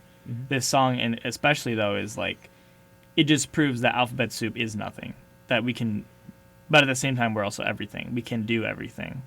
We're capable of that. We're able to, you know, work with these riffs, work with these chords, and like put together a really long piece too. And I wanted to have longer songs on this project too. I wanted to have, I think AS actually had a pretty healthy rounding of songs. There's a 2-minute, but there's like a 3.5-minute. There's like, you know, there's like classic record songs. But this one, I needed a range of times that we can go. And like, honestly, you don't even really notice the 4 minutes go by. No. To me, that's like a longer kind of song. It's quick, but it doesn't. But like, it makes, but you can feel it. You know, you can feel it like pulsing through, constantly moving. I think a lot of that is also owed to like the repeated kick drum that just kind of like pushes you through the song. You know, but this song is like I said, it's everything. It's everything that I think we wanted to prove, not only to ourselves but to the world, is that, you know, that we can go in any direction, and that you shouldn't expect, you know, anything from us. You shouldn't expect the same old, you know. I think it's easy as an artist to fall into the same genre, the same routine, but all of our favorite bands are people who experiment on everything they do. You know, I love Radiohead, and every single album sounds different. Heck yeah. Even if they work with like the same, it's crazy what they can do with just the same instruments. They really set the bar impossibly high for everyone else. And some of them can't even read music too. Yeah, Tom can't read music, which Really? is ridiculous. Yeah, Tom can't read music. And yet he's like one of the greatest artists I've ever seen. And he's made film scores too. Yes. And or Death Grips, even, like my favorite band. Like every single, there's no album of theirs that sounds exactly the same. They might be like they're cohesive. We want to form cohesive projects too, but it's all different. Everything there, you can't go to one or two albums with and be like, well, this is totally this. Like, no, it's not. Like, it's all unique. It's cut from the same cloth, but it's a completely new shade. Yeah. I agree with that. I like that. Cut from the same cloth, still the same shade. I did have one interpretation of this song though that I was thinking about where it from like the get-go, I never really mentioned it, but it kind of feels like this weird relief after you watch like a death on screen in like a film where it's like this weird sunset feeling, but at the same time like someone died. So it's not like happy, but at the same time it's almost like a relief. Melancholy? It's like a weird, I guess, yeah. Yeah, it's melancholic. Yeah, I guess you could say, at least that's like the interpretation that I got, because there's this like great suspense that's built up in the first half of the song, with like, especially with the production. And then vocally it even reflects that. And that was what I thought was genius about what Fabian was doing, was that the vocal layering on the first part just feels really like a ghost. Like it sounds like a ghost, like it's haunting almost. And then during the second part, it's like an angel. It's like more ethereal. It has like this different feeling to it. At least that's the way that I interpret it.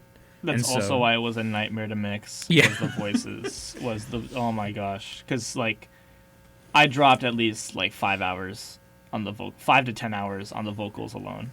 Just trying to hone those in and make them sound as good as possible. You know, because like the song is like it's quiet, but it's also loud. Like everything like together, it's very loud. Yeah, it's difficult to like all work with like and piece together like cohesively and make sure it's all balanced. Mm-hmm. And those you know, those simple lyrics, they're, you know, there's a lot of weight to them because of that time that we spent, you know, trying to make those as good as possible. So that's why they sound so different, so unique. That's why they also stand out. It's like the only performance that we've done that isn't heavily modulated. That isn't super heavily modulated. Mm-hmm. You know, there's no low end filter on it, so you get to hear all the frequencies. A lot of it, it's mostly just reverb and delay, and obviously like some light, you know, cleanup stuff on the side.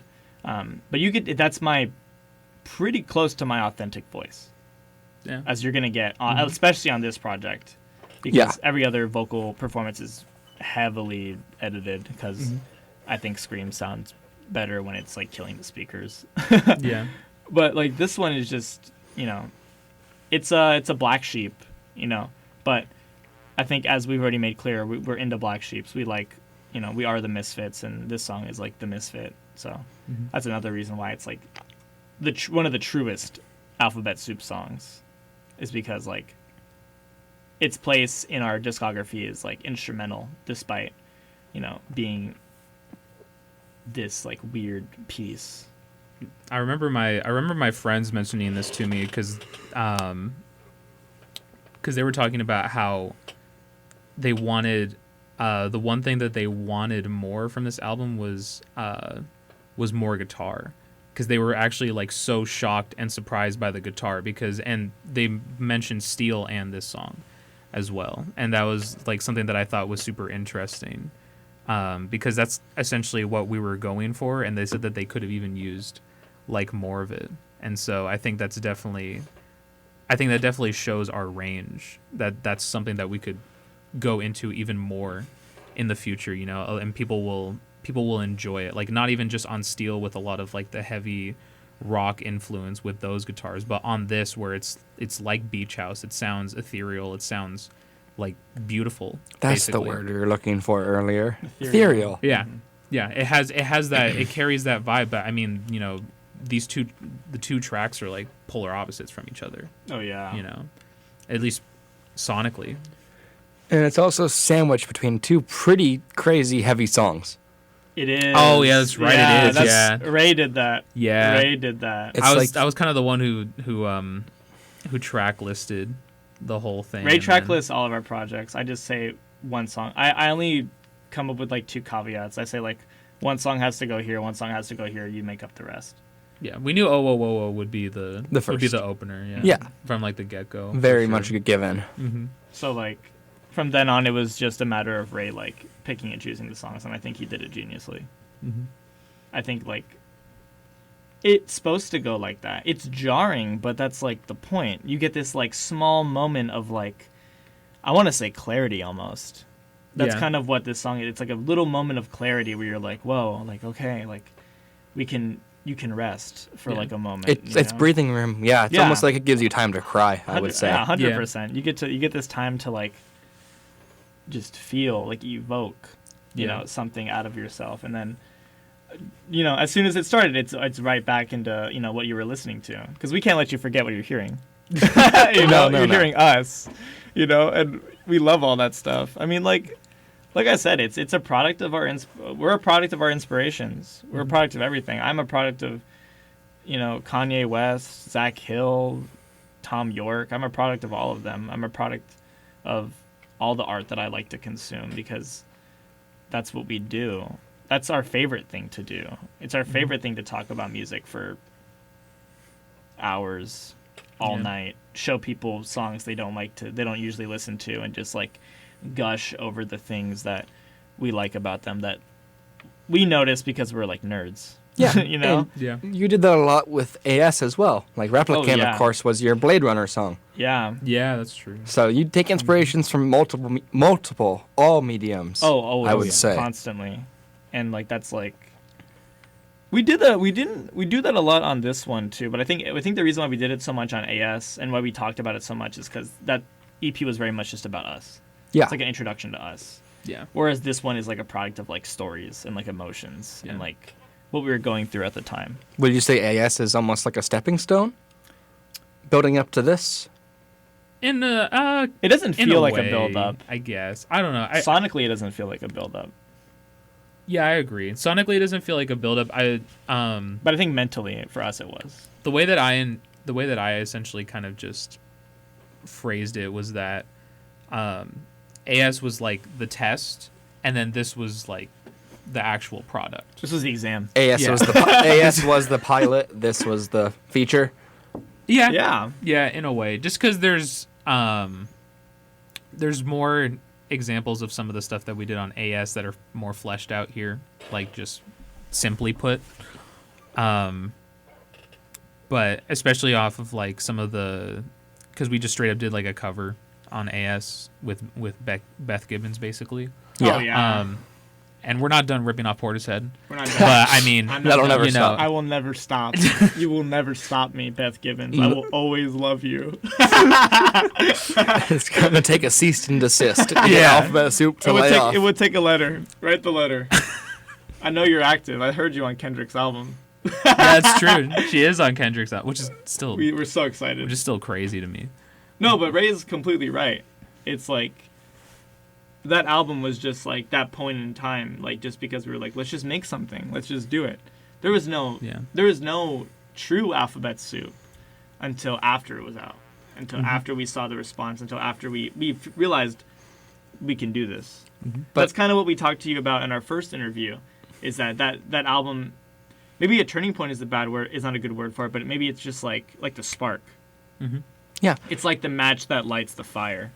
And then this album is us pouring like a gallon of gas all over it and just letting it burn. Going full Jesse Pinkman. Yeah, letting it burn.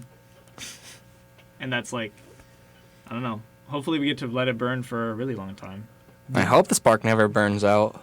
It'll only grow. But AS never felt like you were just testing the waters. That always felt like a fully fledged project to me. I think it is. Yeah. I think AS I still think it is. I'm happy with it still. I'm sure. Which is like kind of rare sometimes for me, because sometimes I get frustrated. I do see points where I'm like, okay, we could maybe do that better. We could change that. Oh, if we gave ourselves more time, not if we had more time, because we had all the time in the world, but if we gave ourselves more time, we could maybe do this, But the good thing about thoughts like those, ideas like those, is that we can always use them later. That's true. We can always, we never run out of ideas. We haven't so far. Knock on wood. But you're in early 20s. You've barely lived. Yeah, right? You already have this much inspiration. So we have like... And we're making this. So much more to do and so much more to talk about and like say. I still send Ray, what we were talking about earlier, those voice memos on Snapchat especially. I can't tell you how many times Ray's been at work, or he's been busy, or I've been busy, or just one of us has just been like, we send like a 2-minute long voice memo. So I think I want to do this, and I think that we should like try that on this thing. I don't know. I'm really inspired by this right now. What do you think? And it's just, and like they have to, we force each other to listen to it. Yeah. You know, but it's like, I hope that never ends, because that's like the fun of like us working together too. Is like that's why I feel like we're a really good duo, is because we're willing to accept those ideas from each other. We always have something to say. That's always. True. Yeah. Always. I think what was it, the to your point though, it was what's that like music industry saying where you have your whole life to make your first album, and then you have like 2 years to make your sophomore album. Something like that. So basically, by making your first album, you're putting yourself on a crazy deadline to make more? I mean, yeah, just with the way that the music way. industry, just with the way that like the music industry works, like you have unlimited time if you want to become an artist to make your first project, but you have to follow that up in a very short amount of time afterwards, usually. You have to keep. That's the only sad part about the industry, and that's why we were talking about like Frank and stuff and like Kendrick, is that we also want to enjoy the creative freedom to make stuff that we want without having to fear deadlines. But right now, I don't think we're at that level, because we still need to prove ourselves. At least that's how I feel. I always feel the need to prove myself musically. I agree. And so we're at that level now where we're still building up, and it, you know, that's why we're so excited to keep going and like keep working on the next thing. Okay. Do you want me to start playing the interlude then? Sure. Yeah, let's just dive right in. This one's fun. This is a very fun song. It's called the February 14th Interlude, and this is where you're going to get to finally hear that Fabian scream. We're going to trademark that. It's going to be called Fabian Scream. They're going to start sampling it in movies and everything. I'm down. They'll be on our contract. Yes. That was the very angry interlude, February 14th. So, question for you, Soup. Is Alphabet screaming as menacing in real life as it is during this track? Simply put, yes. Honestly, it's like, it's one thing to listen to music that has this sort of like angst and aggression to it, but to actually like make it in the studio, aka like Fabian's room. But I mean, it's like one thing to see it in person and then to record it and then put that on like a song, you know, because it's really something that is, you're fully committed. You know, if you're going to be doing something like that, then I feel like you're just all in at that point, because it's such a statement, and, you know, you can't hide it. Yeah. Obviously, there's so much emotion going into it that, you know, there's no way to hide it. You're going all into it. You're sacrificing, like, you know, your vocal chops, obviously, in that moment, but it's in the sacrifice of artistic value, you know. So, yeah, it was definitely jarring when we were working on the project initially, but I think it's kind of like going to become our signature.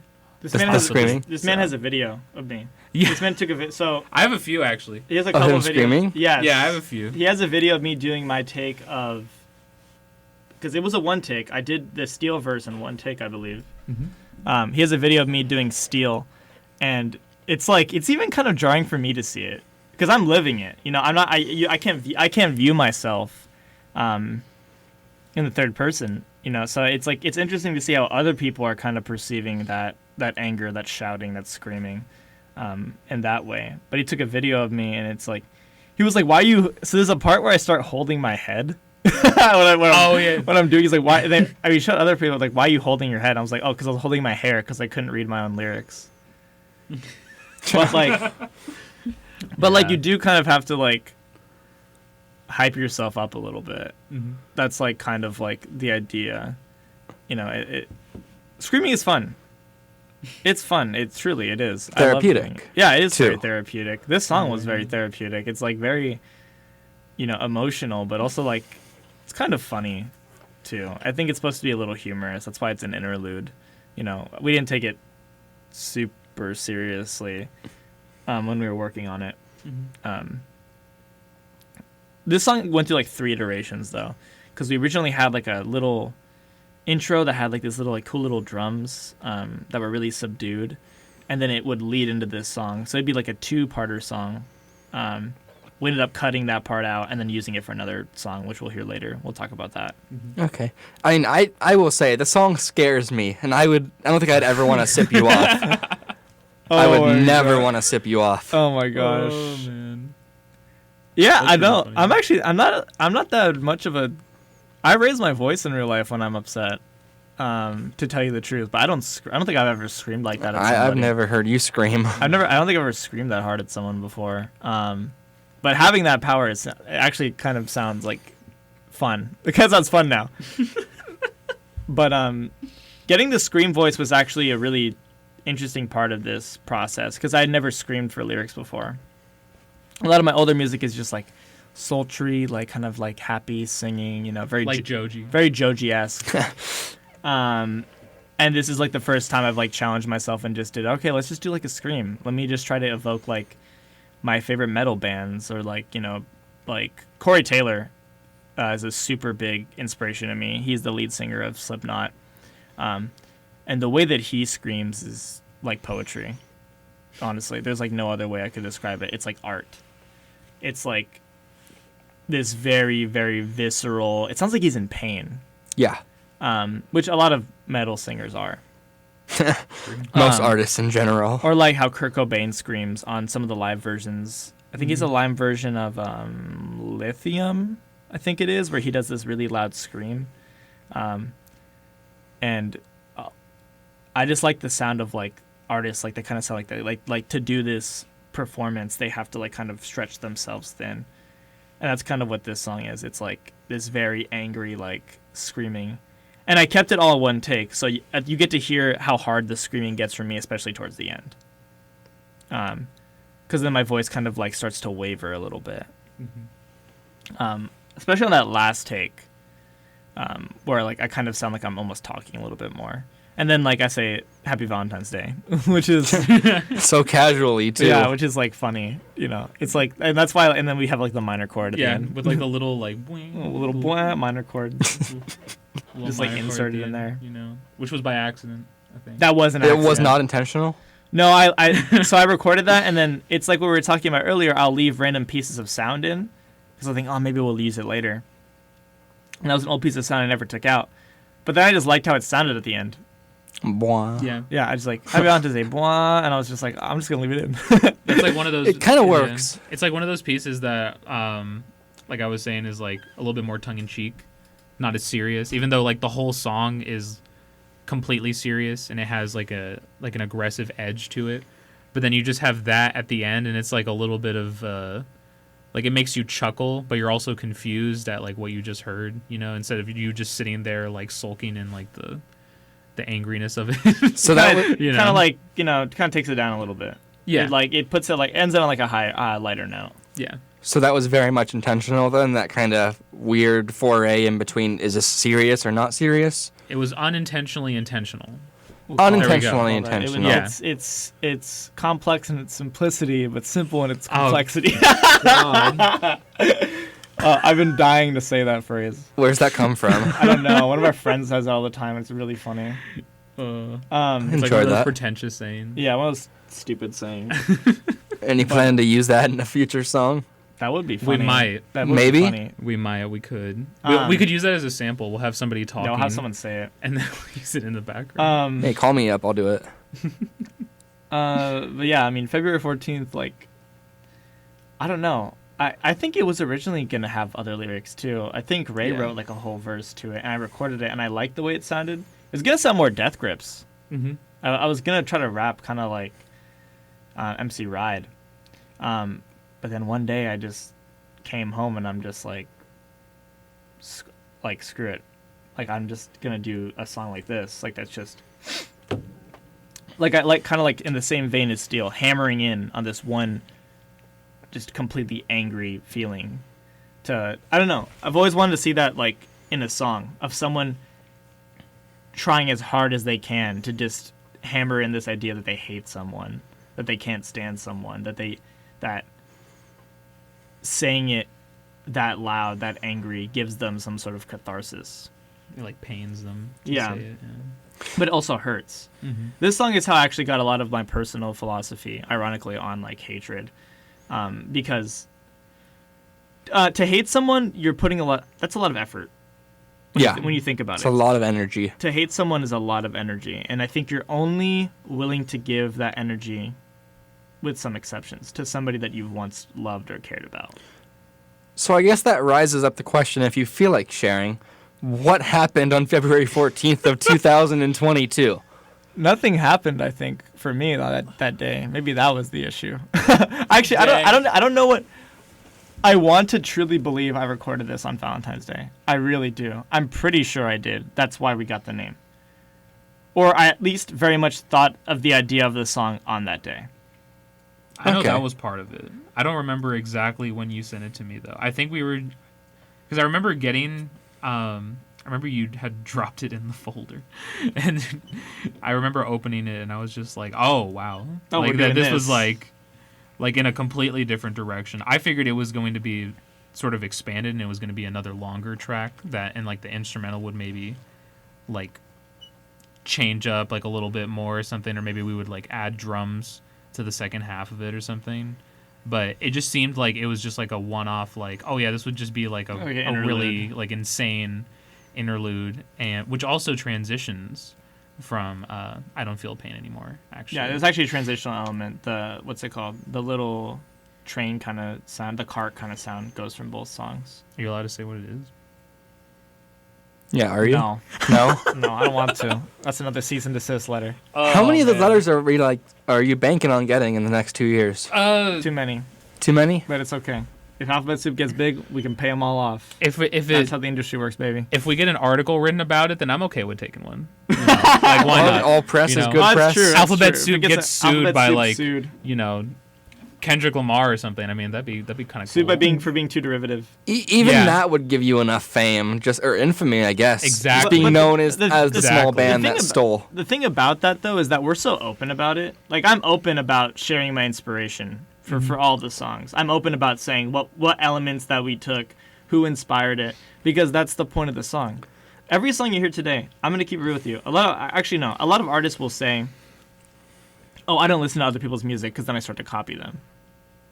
Right? So a lot of artists try to stray away from that. I'm very much into that. I'm very much showing where these ideas are coming from. Because while they are coming from my head, they're also, like I said, I'm a product. I'm a product of all these other artists who are some of the greatest on earth, who are geniuses, and who really have these awesome ideas. I want to be a part of that. I want to expand on those. Yeah. I want to build that up. It's And just make something completely new and expose it to other people too. When you take inspiration from people, you're exposing a whole other world to other people who might not have seen it. There are plenty of people who don't like the music of like Death Grips or like JPEG Mafia. True. Or like even Kanye West. So I'm here to be that middleman, to expose you to these other concepts in my own way, how I see them, and maybe you'll like the way that I see them more. Yeah. Or the way that we interpret their sound or their inspiration, and we put in our music in a way. I've always found it to be such a weird taboo that you can't take from other artists. Even though historically everything music and everything film is basically just a descendant of everything that came before it. Oh, 1,000%. Well, you And only have so- 7 notes on a keyboard. Yeah. Yeah, I mean, for there's real. only so much that you can Yeah. realistically There's do. only one circle of fifths. And so I like that you own it. Oh, 100%. Oh, yeah. I have zero shame in saying where these ideas, these songs, these sounds come from. Because that's the beauty of music, is it for all of it to be shared. I want to share all of it. Ray and I both love that. Yeah. And see, as someone who doesn't listen to the music that you guys typically listen to, I wouldn't have known where you got these inspirations from. I would have had zero clue that you had sampled artists.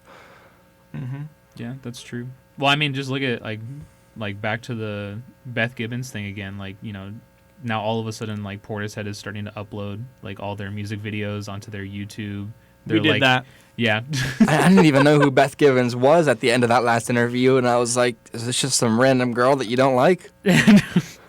No, but I mean, it's kind of crazy how, some of these more influential, like some of these really big artists, whenever they bring in people who are smaller or something like that, it's an opportunity for them, I think, more than anything. Mm-hmm. Even if they've been around for a long time, like a lot of these artists that maybe people don't know from like the 90s or something, like they're all starting to become more popular because they're starting to be more open about how influenced they were by them. You know, like 9 Inch Nails with how they, you know, helped Halsey with her last album. Yeah. You know, because Halsey like was obsessed with them, you know, which is crazy and insane, but now people are like all over 9 Inch Nails again, you know. Oh yeah.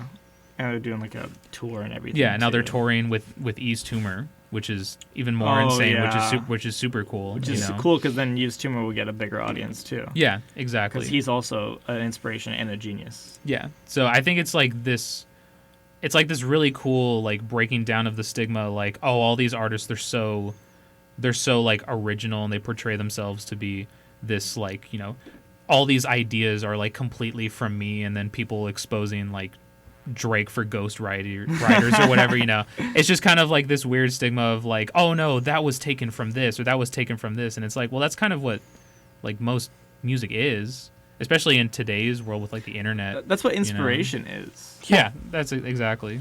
And like artists who are uninspired are like the worst. Really. Yeah. I mean that'll be my big take from this interview is that artists who aren't inspired are boring. They have nothing to say. They have no one to speak for them, to show for them, you know? I like to think that most art is derivative, you know? And even if you get, you know, there obviously, you know, I'm sure that there's a lot of original concepts out there that are still being made, you know? And I think we have a lot of original concepts too that we're still throwing out there, that we're still having fun with. But I have zero shame in like admitting that there's like people out there who make these insanely just genius pieces of work. Mm-hmm. Just things that transcend so many other, you know, pieces of art that I've heard and seen before. And they deserve an homage. They deserve people to carry on that word, to carry on that legacy, you know? And I mean, I'd hope that they appreciate that we're the ones to do it. Yeah. You know, but at the end of the day, I mean, we're going to keep doing that. That's always going to be us. That's always going to be our modus, is just making as much art as possible, and, you know, and singing the praises of all these people that we really, really find to be inspiring and interesting and unique. Mm-hmm. You know, I will never stop. I'll never stop doing that. And Ray, and even if Alphabet Soup dies, Ray and I are never going to stop talking about music, about being in love with music, or anything like that. I said this last time, and my mom thought it was interesting. I said that our favorite thing to do is talk about art, and then our second favorite thing to do is make it. That's true. And I think that, as you know, Ray and I have even become closer through these processes, and, you know, as more music has come out, that just remains as true as it's ever been for us. And that's a truth that I think will always be real. Every conversation I've had with the two of you has always been like charged and like stimulating. Mm. And that's rare with a lot of people that I've been around, at least in the high school era of my life. There's not an excess of creatives out there anymore. I would actually agree. Yeah. Going to college, unfortunately. Too. Going to college has really changed my mind about that. A lot of the people I've met are uncreative. Yeah. I feel like people are mostly like okay with that just because I think it's safer for them. Because what I've noticed is that people are okay with like making art, but I don't think people are really okay with actually having people see it. I feel like people are either too embarrassed, or maybe it's like an insecurity thing that I think just is like a human aspect for like everybody. Because realistically, at least my theory is that it takes a little bit of egoism to be an artist. Like you have to truly believe that what you're putting out to the world is like worthy of everyone's ears or everyone's eyes, time. You know, worthy of their time. Like especially, I know David Fincher has mentioned it multiple times in an interview where like you have 2 hours of someone's day to entertain them. So you have to do your job as a director, as a filmmaker, is to put as much effort as possible into entertaining somebody for 2 hours. Like that is your job, and that's what film is. And it's the same thing with music. Like, why should somebody listen to your album? Why should somebody stream your album or pay to buy it? Yeah. Especially like in today's, like, why should somebody pay $40 for your vinyl kind of thing? Yeah. You know, like that's like a big commitment, and you have to really hopefully love that artist or that project, you know? And so I think that's something that I think people tend to shy away from. So people are like okay with putting themselves out there, but it takes a little bit of egoism to really go the full mile and to really present it to the world the way that a lot of these bigger artists do, with all of like the rollouts and the promo and the music videos and these personas that they put on, you know. So it takes a little bit of that, I think, that is a little bit of like humanity shattering in a way, you know, where you have to break that insecurity, I think, for a little while. That's why the album is only 23 minutes. Because that's all we need. That's all the time we need from you. That was all you needed for this album. That's all we need to get our point across, to show you the work that we want to show. We could have delayed like the album like a month, had like 2 more tracks done. You know, we could have busted out something, because we turn around music pretty fast for the most part. That's true. There's some exceptions. Yeah. You know, but all we really need 25 minutes of your time, and you'll see what we see. You'll hear what we hear. You'll feel the emotions that we want to give you for that time. And you don't have to commit to it too hard. You don't have to completely change your life around. You don't have to schedule yourself around it, you know. It's just something that you can just go through, you know. You can go through this on a car ride.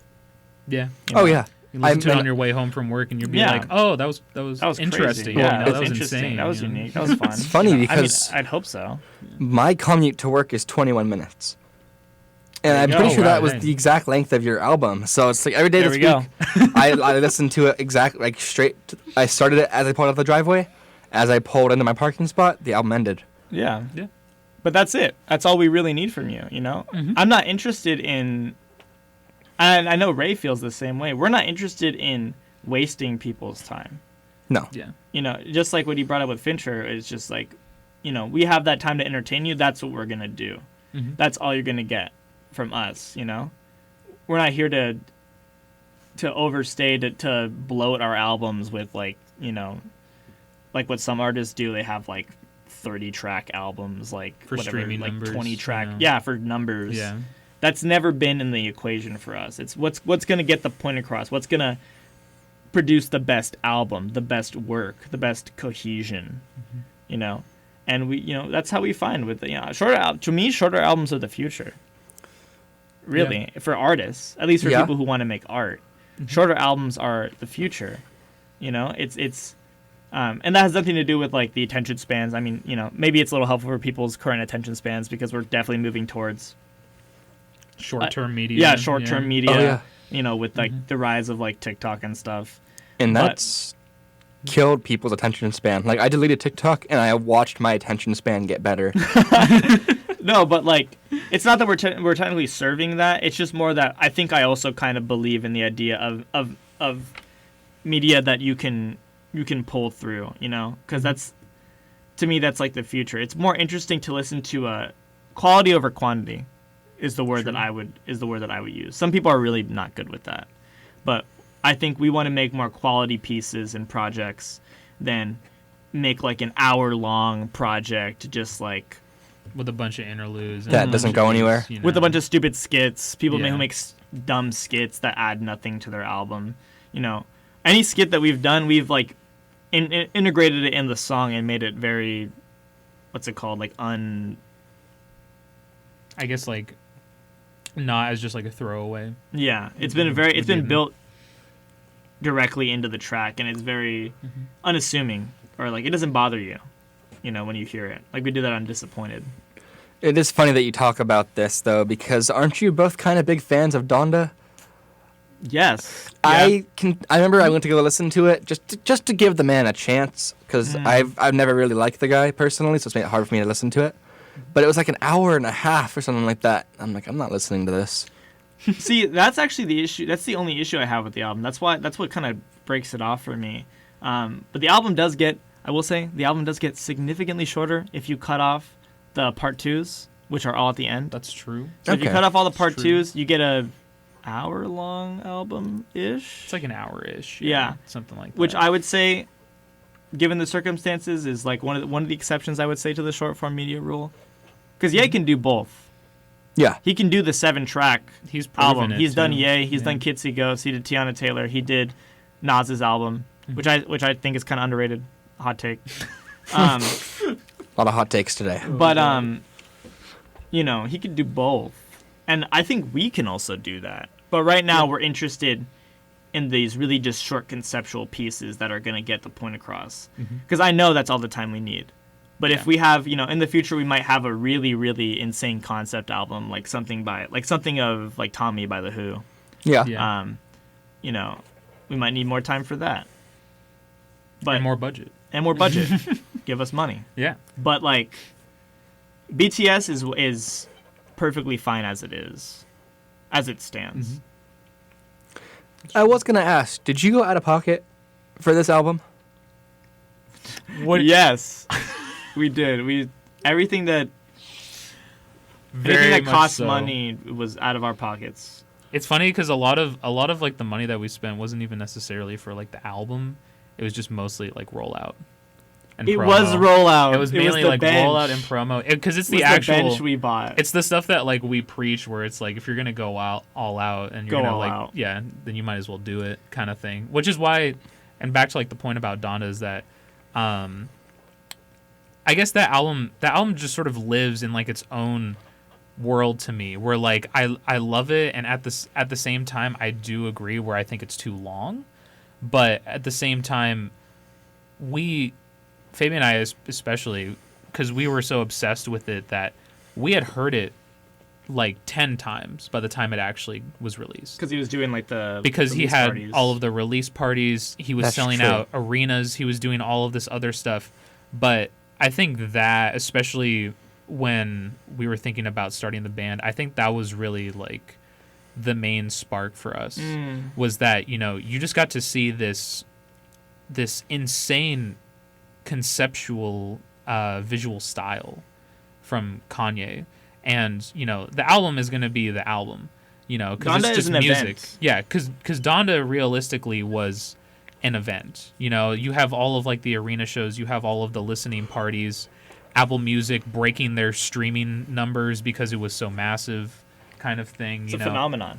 yeah, and so I think that album, especially in like today's world, it just kind of, I don't know, it kind of lives in like its own world, because it almost exists as like an event. It's almost kind of like the Marvel movies where like you have Infinity War and Endgame, where it's like these things are just so like massive. There's so many characters. There's so many. It's bigger there's than so much music stuff. itself. Yeah, yeah. There's just so much stuff revolving around it that it almost feels like an event. I remember our friend Evan mentioned where it's like, you know, Shout out to Evan. yeah, shout out to Evan. Where it's like these films are getting like so massive, and there's so much revolving around it with like the lore and the stories and like all of this other stuff that it's connected to, that it feels like you're watching like a sports game. It's exhausting. It feels like you're watching a football game. Like, it's so insane. There's so many different moving parts, and it's so like, you know, you have fans cheering in the crowd in like the middle of a film, which before like all of this happening was like kind of unheard of, unless you were at like Cannes or something, or like some film festival, you know. But these people cheer like it's like a sports game, or like you're watching like their football. favorite team just won. Yeah, like their favorite team just won or something like that, which I think is a crazy parallel, but it's kind of true in a way, where it's, you know, it lives beyond like the art form that it stems from, you know. And I guess Donda kind of lives in that space. area, you know, just because there's the music, but then there's just the visual element of it, which was so honed in, and it was spent Well so developed, much, yeah, too. like insanely developed. All of these, you know, the man like hung from like the top of like a sports arena, you know, while there was like lights beaming from the sky, while like angels were like singing, and he had a choir, and like, you know, there's just so much. And you could say that it's over the top, but at the same time, like, who else would do that? Yeah, why not? Yeah, like Exactly. why? Like, who else would go through all of the effort and the time to do that? Like, it's just like insane. We want to do that in the future. Yeah, like who would live in like a football stadium for like a month to finish and hone in a project? I forgot about like, that tidbit day of information. in, day out. Yeah, every single day. Millions of dollars like a day just to do that. And it you know, sure you could say it's like over the top, but like who else would do it? No one else. Yeah. Yeah. Who else could fund that? Yeah. Exactly. Nobody. And still run a you clothing gotta appreciate line. you gotta appreciate art that's not being made by anybody else, or lengths that are being taken. Mm-hmm. Very much full measures. I agree. Mm-hmm. Yeah, and then I think that was definitely probably like one of the initial sparks for AS in general was just that, because we like were experiencing that throughout like, the whole summer, and then come August we were like, yeah, let's do it. You know. Okay, so I think we are ready to move on to the 6th song out of 8. This is Family Name with a lot of censors. So here it is for you. Okay, well, first question. How did your parents respond to this song? I want to hear yours, Ray. First of all, shout out to my mother, who I believe is listening right now, before we get into that. Honestly, I don't really remember. I know my mom had her thoughts about it, but I mean, you know, it's not her cup of tea like at all, you know. Fair. But she said that she enjoyed like some of, you know, the guitar work or whatnot, but we hadn't really like discussed it in full. It was just kind of like her general thoughts on the album. But, you know, she enjoyed like parts of it. I knew it wasn't going to be like her cup of tea. I know my uncle, actually, he's like a big supporter of it, actually, and he's the one that I usually talk about. I talk about like Black MIDI or like some of like the more punk music stuff that I listen to with, you know, because he's super into that. And so I know he like really enjoyed it, and he was listening to it, and then him and my dad were like, I guess, listening to it at some point. At least according to my dad, that was what was happening at one of the dinners that they were at or something. They were talking about it, which is kind of cool. But they hadn't really said like anything like negative about it, I guess. I just knew that my mom was going to be, you know, hesitant about They didn't about it. They didn't like question the lyrics at all a little bit. Ray actually didn't write that part. Yeah. Oh. Yeah, cuz I'd written. He wrote his own verse. Yeah, I wrote my verse, and then you had thought of the concept for what you wanted the song to be about, and so you wrote like most of that. But I had just like written down a verse. This is also one of like the songs that came about pretty early on in the process. I think it's one of the first ones we finished. Yeah, and then the music video as well. We had kind of thought of what it was going to be a little bit earlier on before we released the project as well. So my parents asked me what it meant because they were all interested. I'm sure. I would assume. But it's honestly kind of a sentiment I've expressed to them before, so they weren't very surprised about it. At its core, what the song kind of means to both of us, because this is something that Ray and I have both kind of felt, was like, it's about like familial pressure, essentially. It's about like feeling like you need to be someone or be something in life because you are your mother and father's son. And you carry on that name, especially as men. That's kind of what the family name aspect, you know, Ray is who he is, I am who I am from my father. And so it's kind of about rejecting that idea and just carving your own path and being your own person, you know. So when you kind of when you resign your last name, it's what the song is doing. It's like revoking that pressure on yourself, that self-imposed pressure. I'm not going to be like that anymore. I don't have to do that anymore. And my parents kind of understood to a degree. I don't think they never talk about this song. So it's possible they have like reservations about it, but I can understand why. But it wasn't really meant to be a malicious song. It was on. It's very much. This is very much like a self-empowerment song, and it's honestly one of like the happier ones. I would say, it's someone's interesting. It's about kind of being triumphant, about revoking that sort of thing. I remember when I came to Ray with the concept. I was driving in my car, and we interpolated a Childish Gambino lyric that he says in the song Sweatpants. He says, "I don't give a about my family name," and I was thinking about that. I'm like, that's such a good like bar, and I call Ray while I'm driving on my way back from school, and I'm like, okay, I'm thinking about this song. I was like, we do the chorus. The chorus is gonna be like this: I don't give a about my family name. I don't give a. I have a voice memo like somewhere, like in my phone of me like doing the original recording.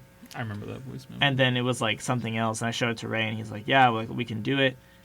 I think that night I had most of the beat made, for the most part. So I kind of had like a Ray moment where what he did with Steel, I kind of did that with Family Name, where it just clicked, like super fast and just super fluid. And this song in general is based a lot on like clipping.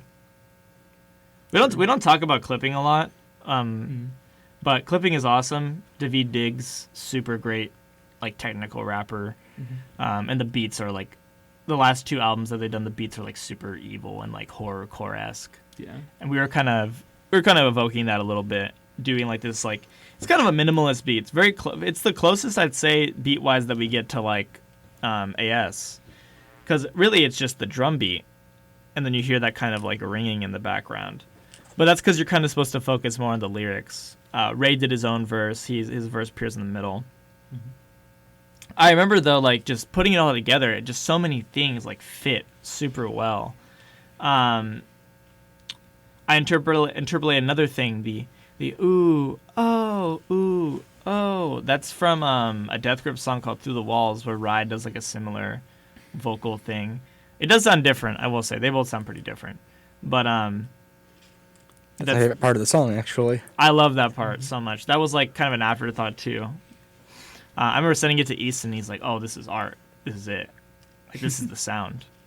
But I was like, I loved it. It was super fun to make, and it was just like, I don't know. It's just like it's one of my favorites because it just clicks. It like clicks so well. Like you get it when you hear it. Like that's Alphabet Soup. Yeah, it varies your sound. Like I'm feeling your it. sound. And you answered my question. I was going to ask if that one voice was just Soup's voice overmodulated. And it was. Yeah. Yeah. I don't think Ray really liked that I deepened his voice when I first did it. I think he's come around to it. I deepened my voice on the second second take of the hook, because I think that it just, I don't know, it just like, because I wanted it to like sound kind of horrorcore, and I felt like in that moment like the voice didn't work with like the beat we were doing. That's why you only hear my normal voice for the most part on like the lower end parts of the song, and then I close out the song. A lot of people really like how it closes out. I think it's pretty fun. I like the way it closes out too, with the chants. Yeah. Like I said, a lot of repeating. We do a lot of that repeating. And that repeating motif is, you'll probably continue to see it too. It's just like, I don't know. I like writing stuff like that because it really gets you into that headspace. And like I said, it's another like negative part. Right. Another negative song. Get back, get lost. It's like someone's like pleading with you. It's like someone's arguing with you. And I don't know. I feel like that's like very, very evocative. Very provocative. I agree. The other part that's like kind of inspired by as well is Run the Jewels. And yeah. Especially with like the looping at the beginning, which feels kind of like 90s hip hop era-esque with the I don't give a. It's like somebody's just like rewinding like a vinyl kind of thing. You know? Yeah, like old DJ. Yeah, like an old like DJ scratch. Yeah, like an old like DJ scratch, and that's what RTJ definitely, they do that like a lot. They have that, they bring that like 90s era type of rapping and type of style, but then with new production with a lot of these trap beats, booming 808s, which is kind of what we wanted to bring to this as well, and then mixing that with the horrorcore stuff that Clipping was doing, and like the sound design and how everything is.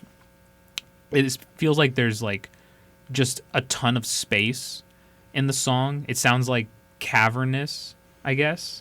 And that was in your Bandcamp description, that it is like supposed to be like kind of like cavernous. Is it really? Yeah. That makes complete sense. It's kind of like you're in like a hole.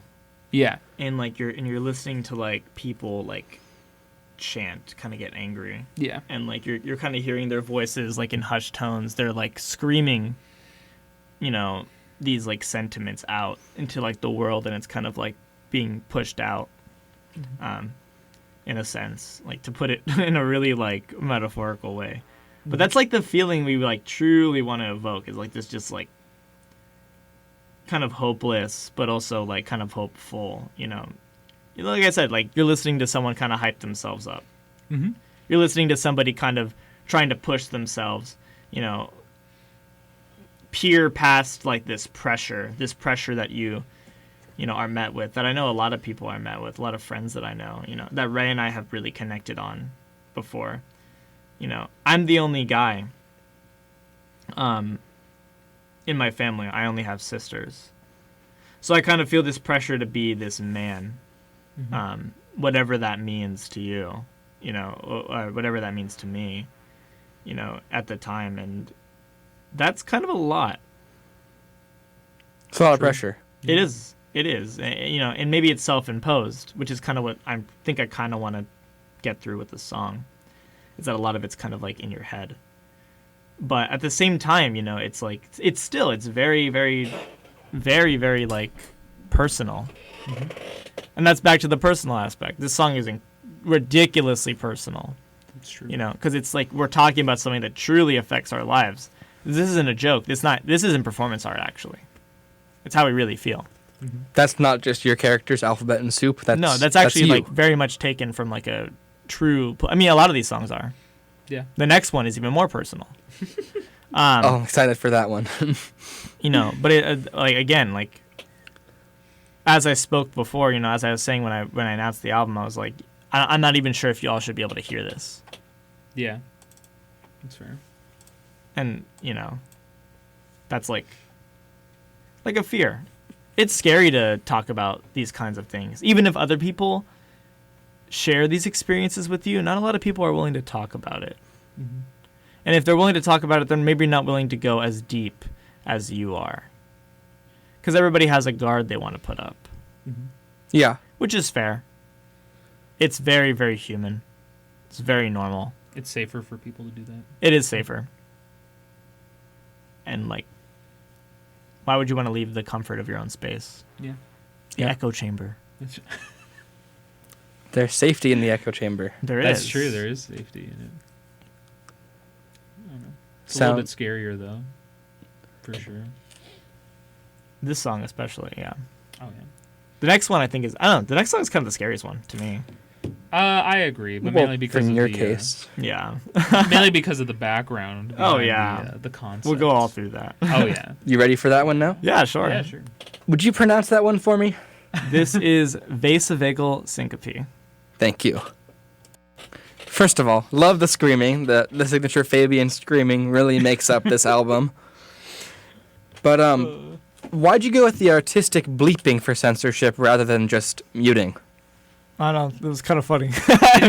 Also, this song kind of like I feel like reflects like the classic punk like anti-establishment kind of scream anger sort of thing. But I wouldn't call this song angry, actually. You Like, wouldn't call the song angry? It's more fearful, Okay. That's fear. if anything. That's like the frustration fear kind of, and that's something that we really wanted to attack too, because there's dimensions to anger that I think we explore on this project. There's dimensions to frustration, to emotional, downfall that we explore on this project. And that's one that I think is very, very pertinent, that a lot of people experience and that not a lot of people make songs about, at least in my eyes. Yeah. I wanted to delve into like fear and anguish and like despair, but in like a very, very like tonally accurate way. So, where did this fear stem from? So Ray and I watch a lot of movies together, usually over Discord. We decided to watch Titan one night because our friend Evan really liked it, and we were just chilling. Mm-hmm. Vasovagal syncope is a medical attack that occurs when someone is exposed to triggering stimuli. Before this film, I did not think I had any triggers whatsoever. Turns out I do. And some of the imagery in the film was, I guess, too much for me. I didn't think anything was. It's not that the film is like disagreeable or disgusting. My mind just couldn't handle it for some reason, and so I had a vasovagal syncope attack. Told Ray to pause the movie. I collapsed in my hallway. I couldn't hear anything.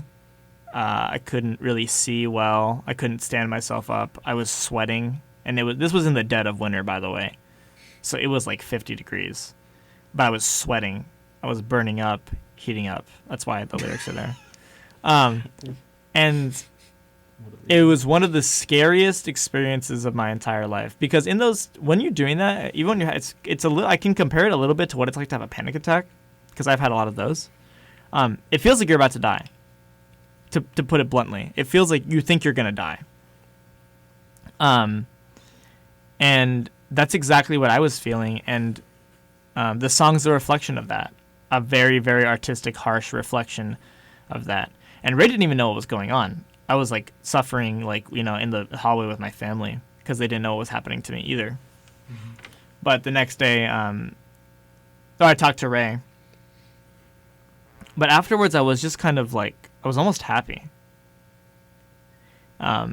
Because in that moment where I thought I was going to die, I wanted to live more than I've ever wanted to in my life.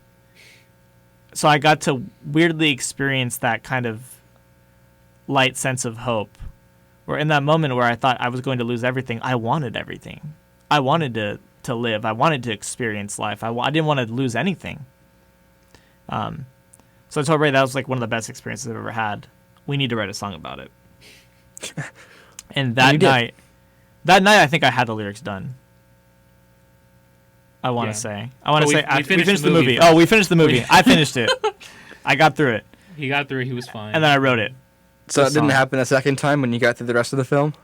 No, because a lot of the stuff that was triggering to me happens at the start. Okay. The Titan is awesome. I think everyone should watch it. It's a really awesome movie. But it has a very different second half. So. Yeah, the second half is I guess while you still have some of the more grotesque imagery that the first half definitely has, the second half, especially because of the story and because of the characters, it feels a lot more emotional and a lot more provocative. And so you if you look past the grotesqueness, there's a lot of heart there, and there's a weird hopefulness to it, especially towards the end. And it's just, I don't know, it's kind of beautiful in but grotesque, very disturbing still. way. Yeah. It's kind of, because we just watched this, I'm thinking about it, it's kind of like Irreversible in the sense that it's this incredibly, the most disturbing film I've ever watched. Same. But at the end, there's this strange... Don't spoil it for me. Hopefulness. No. Okay. I was at the end, I was strange oh no. hopefulness. Oh, have you watched either of these? No. I got really? about Okay. 15 minutes into Irreversible and realized it was just not the vibe for that night. Ray and I were along for the ride. Yeah. Well, if you ever want to rewatch it, invite me over, Sure. because I feel like it's one of those films you kind of need someone there next to you. Oh, yeah. Although I never want to watch Irreversible again. Debatable. Well, thanks. If you're so much, then. Yeah. I No, wanna see it. literally all of the reviews for that film are this was amazing, but I never want to see it again, It's me and Salo. kind of thing. Oh, yeah. Yeah, that's fair. So, yeah, that's where the song comes from, essentially, is that feeling. And I just wanted to write a song that pretty much captures how I felt, and And the way that I thought we can do it was by we took heavy inspiration from a song by Show Me the Body called You Thought You Saw What Was It, right? I think that's it. I think that's what You Thought You Saw What Was It. Mm-hmm. Because they kind of have this like really garagey like kind of sound in it. They feature Earth Eater, who screams incredibly loud, louder than me. She can reach a higher register. So yeah, ouch. It's like a squeal, almost. You It's can't like even kind of understand what she's insane. saying. Yeah, She like you don't know what she's saying. Yeah, you can tell she's pronouncing whatever's coming out of her mouth, but it's like a high pitched squeal, so you can't make out really like any of the words. It's kind of crazy. But it's a really like interesting and unique song, so we kind of wanted to capture a lot of that. So we got I recorded Ray doing a live version of those drums on his dad's drum set. Shout out to my dad again. Yeah. And then that guitar you hear is once again Max. Shout out to Max. He gave us this like riff like within a day. Like Raymond sent him like the drum beat, and he's like, "Oh, I got you," and then he sent it to us, and I was like, "This is insane," because originally we had our friend Taylor record for it, but the recording messed up. I didn't like how it came out. We had a very different vision of the song. We were gonna make it just like one repeating guitar tone. Yeah. But Max brought in this super dope riff that we were just like, yeah, we can use that. We could just make that the whole song. And so, we came up with this like kind of interesting structure. I guess we kind of do that a lot. The pause in between, and then the break, and then the second half. Yeah. But I think for this song, it kind of works because it kind of captures how I was feeling in the moment. That pause is supposed to represent what I was going through. Because when I had the attack, it started off really harsh, really crazy, and then it stopped for like a second, and then it came back for a minute, and I couldn't hear anything. And it was, I don't know. It's like this. It was this weird, like steady flow of like emotions that I was never able to get used to. Because it wouldn't let me. Whatever was attacking me, it would force me to not be able to do it. In that moment, I had so little control over my body. Something that I'm used to that. I'm used to it. So yeah, like I said, it's a really just incredibly personal song. Just very, very, most people would be traumatized though, but I chose to kind of conquer that. It sounds traumatizing. Did you spend like the next 2 weeks trying to figure out what happened? Like looking it up online or My what? mom did. Oh, your mom found out? My mom sent me the next morning. I was at work. And my mom sent me a picture, and it was like this WebMD thing, and it's like, you had vasovagal syncope. And I was like, let's just call the song that. Yeah. And he was like, let's do it. Very self-explanatory, but Yeah. I've never heard that term before in my life. So Also, it's like a weird kind of word. yeah. True. We like I don't know, I like doing like sometimes unconventional titles. I told Ray for one album we should just do like the emo punk band thing and just do like sentence titles. Like Panic at the Disco. True. Although Panic at the Disco actually quoted Closer. Yeah. They did It's a huge inspiration for them. lying is the most fun a girl can have without taking her clothes off, but it's better if you do. Oh yeah, and there's also that Fall Out Boy song where it's like our lawyer told us to make this title shorter, but we're not going to, or something like that. Or there's the remember Death that. Grips one. There's the Death Grips one. You Oh remember- God! remember- Wait, what is it? Oh, you don't know? What's the whole thing? Oh my God! You might think he loves you for your money, Yeah. but I know what he really loves you for. It's your brand new, beautiful leopard skin pillbox hat. That's the name of the song. That is That's the the whole whole name name of the song. That is It's the long-winded. best song on the album too. It is the best song on the record, next to Whatever I Want. Or Birds. Heck yeah, Robert Pattinson. We love Birds. No, but vasovagal syncope is just, once again, like I said, there's a lot of repeating ideas on this record. And that's why I think it's so cohesive. Is because it's like another product of like, our personal lives, things that have actually happened to us. That's why you need the time in between to experience things, to write about. Things to write about. In hindsight, I do kind of wish I could have added like an element that kind of reveals like how I feel about life afterwards. Because in that moment, in a weird way, I wish I could kind of go back to how that felt, because the appreciation I had for living after like skyrocketed the most. Right. After that, and you don't quite know that feeling until you go through like a near death, or what you think is a near death experience. I was gonna say, it sounds like a near death experience, even though you didn't technically approach death. Just like mentally, you approached death. Yeah. And that was the crazy part. Was like my mind was like racing, like this is the end. Like, or I'm gonna lose my hearing. That's basically that. Losing my hearing basically spells death for me. That's one of your biggest fears, right? That is my biggest fear. That's probably. one of mine too. So I'll never forget your Letterboxd bio. I like music more. Oh yeah. That's it for like everything. Like if it's like it has to do with another piece of art, I'm just like I like music more. No. Yeah. The other thing too that it was like slightly inspired by was the song called Oxygen by Swans. Oh yeah. Yeah. The parallels, because that song is about the lead singer Michael Gira. He essentially has like a heart attack, and I think it was while he was driving or something like that. But he essentially has like a heart attack, and so the whole song is about like how he felt and like the emotion. The first breath. Yeah. That he takes of oxygen. Yeah, like the whole song is just about him like fighting for his life, feeling like he's going to like die. That's why it's called Oxygen. And the song feels that way too, I assume? Yeah, like it's like a 7-minute song without the Oh my edit. gosh. It's like a 7-minute song, and it's like a continuous... It's like an anxiety song. Yeah, it's like a continuous like building energy that just doesn't stop until like the very end. You know, because it starts with like just this bass pattern, right? That's like kind of catchy. It's kind of cool. And then the drums come in. They're really driving and everything like that. And then guitar after guitar adds on top of it. And then he's screaming for like most of it. And it's just the energy of the track, and then also the volume of the track. It just keeps building and building and building until you get to like the very end. And then it just finally like releases. And then that's like the whole track. It's like 7 minutes of just like pure hell. Like pure agony. Fighting for your life. Yeah, like pure stress, anxiety, like at like the highest level that I've ever heard in a song. So did you have to relive any of this when you were writing the song and making the song and recording the song? Like I said, I'm not traumatized at all. No, truly, I'm not. I was telling Ray, I was like, we should just watch Titan again. Let me be there for that, and please. just because like I'd be willing. It's not something that I'm fearful of, and maybe that's why I feel okay with talking about it. Is that, this experience is like kind of like part of the mind that makes up the matter, and so,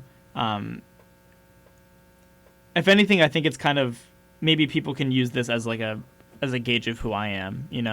These are things that happen to me, right? That I want to put out there, and then people can understand who I am as a person. I can turn these very scary experiences into art. I think Ray and I are both capable of doing that, because Ray's actually experienced something similar to me, similar to what happened that night when he saw the sight of his own blood. Oh yeah. Do you have a fear of blood? I don't think so, but I honestly don't know anymore, because this was like my very first job when I was like 18. And I got this warehouse job before I worked at Target. And this was just like a summer thing that I was doing. My mom, she, at her like old job, she was like a customer service supervisor. And they had like this temp agency that they would use where they could just like, if they needed like a temp customer service person, they could just, hit them up, and then they had like a direct link to them. And so she gave my my resume to this like gal that she knew at the company and whatnot. So she put my resume through, and there was like a bunch of these job listings that were sort of similar to what I was going for. Most of them are like warehouse jobs, customer service, a lot of these like accounting-ish kind of like odd jobs, very bottom tier type stuff. And so it was like this one warehouse job where I had to I got to learn how to solder, which actually was kind of cool. And I wasn't expecting to learn that at all, but it's like one of those That's hard. weird life things that you just end up learning because of like a random job that you did. And so I got to learn how to solder, because we had to solder these electrical cables that we were feeding through PVC pipe. And it was this company called like Aquaspy. I don't even know if I'm like allowed to even talk about it. Probably. But here comes another cease and desist. We're breaking a lot of things. Yeah. And so I was like just in their warehouse. It was like 5 of us, and then the owners. That was like it. Basically, it was just like the 5 of us in like this mini warehouse building that was part of like this big business complex. So it was only a 1 suite. So it wasn't even like a full like warehouse because it was a small business.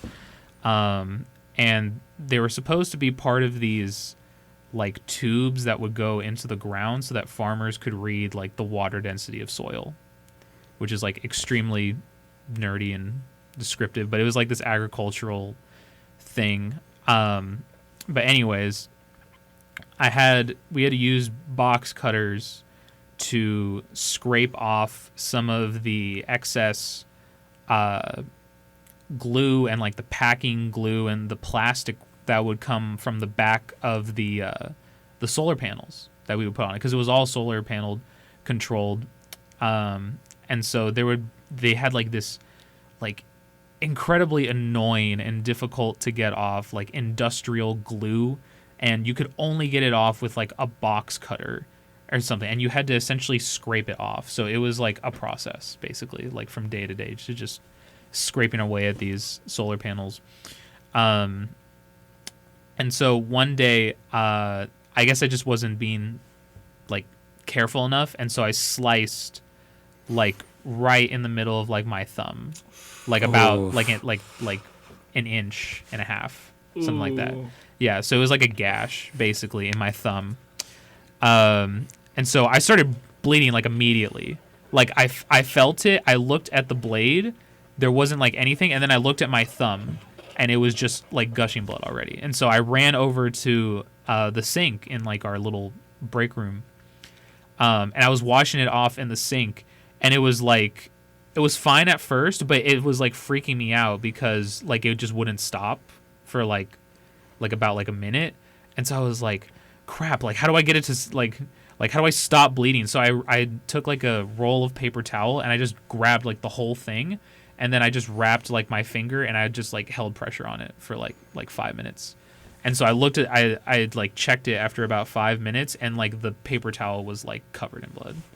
And so it just like would not like stop bleeding for like 5 to 10 minutes. And so I went and sat down. I finally told somebody, one of the guys in the warehouse.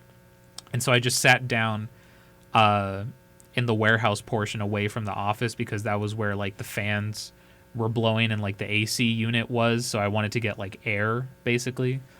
Because I felt like it was just, I started like sweating profusely, similar to like what Fabian was doing.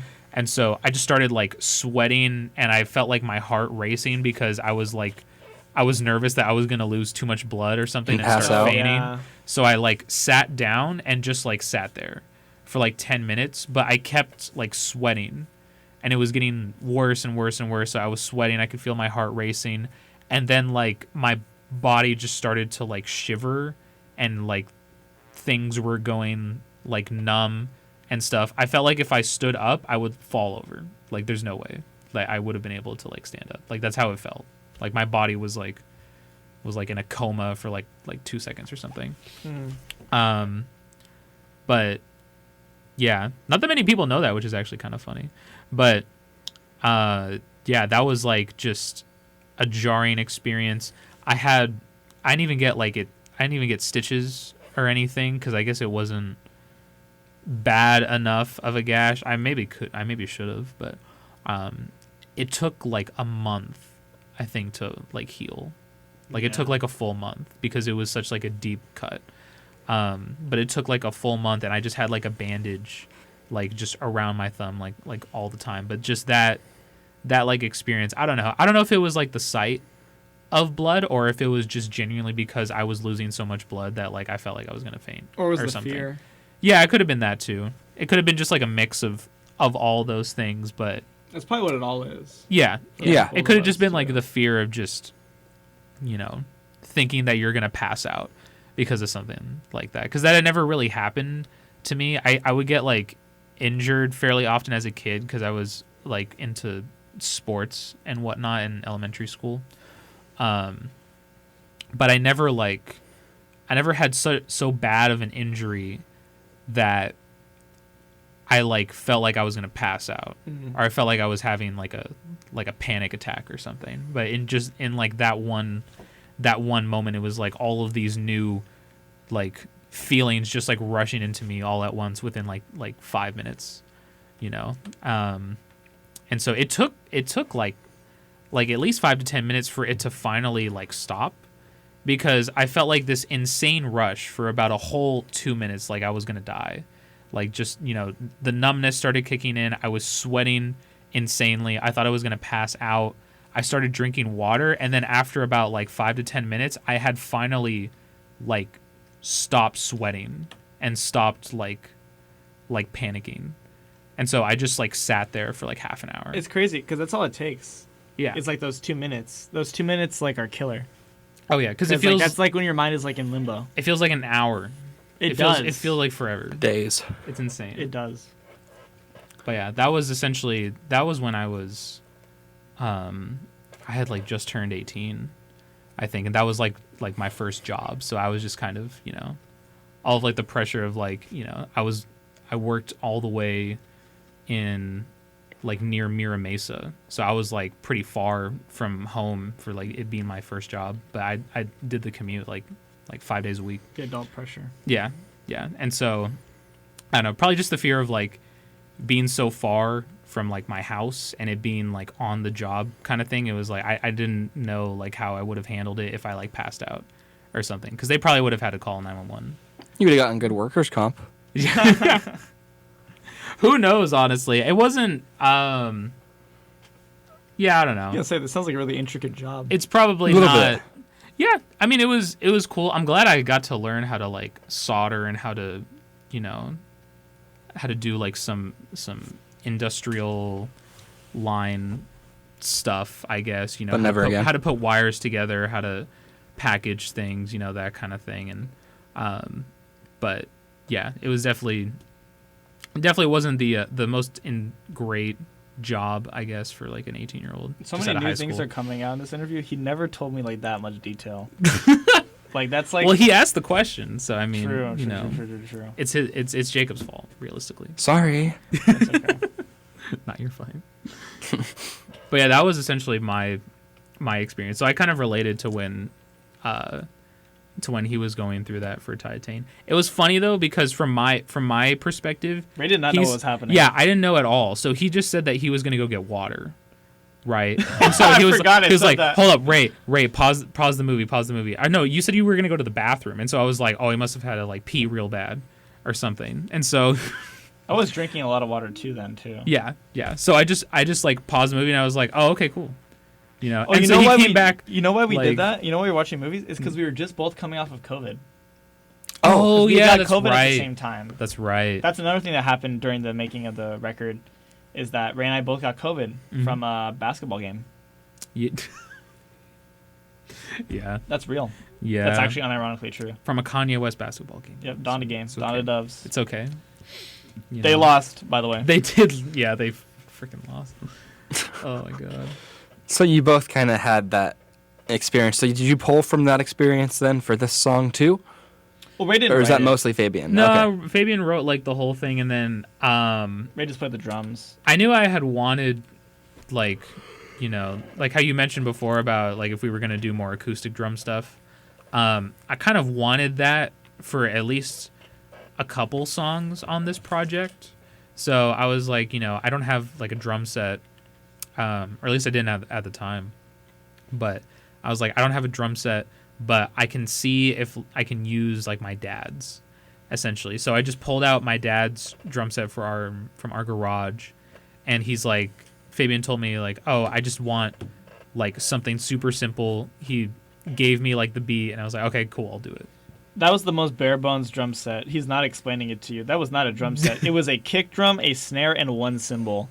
Yeah, pretty that much. was what we were working with. But Isn't honestly, that like half a kit at the minimum. That's like a third of a kit. A third. Yeah, like yeah. No toms. There was no hi hat, no ride, no no hi hat, toms. none of that. You know, because I had like my dad has my dad has a lot of the stuff like in like cases, so I would have had to put it all together, and this was kind of like a last minute thing. But surprisingly, this was one of the songs that kind of came through like the quickest, if anything. Yeah. Because the experience kind of happened. Fabian wrote it immediately. He was like, I want it to sound like this. The drum beat came out immediately. Yeah, sent me the song. I was like, okay, cool. We recorded it in like a week.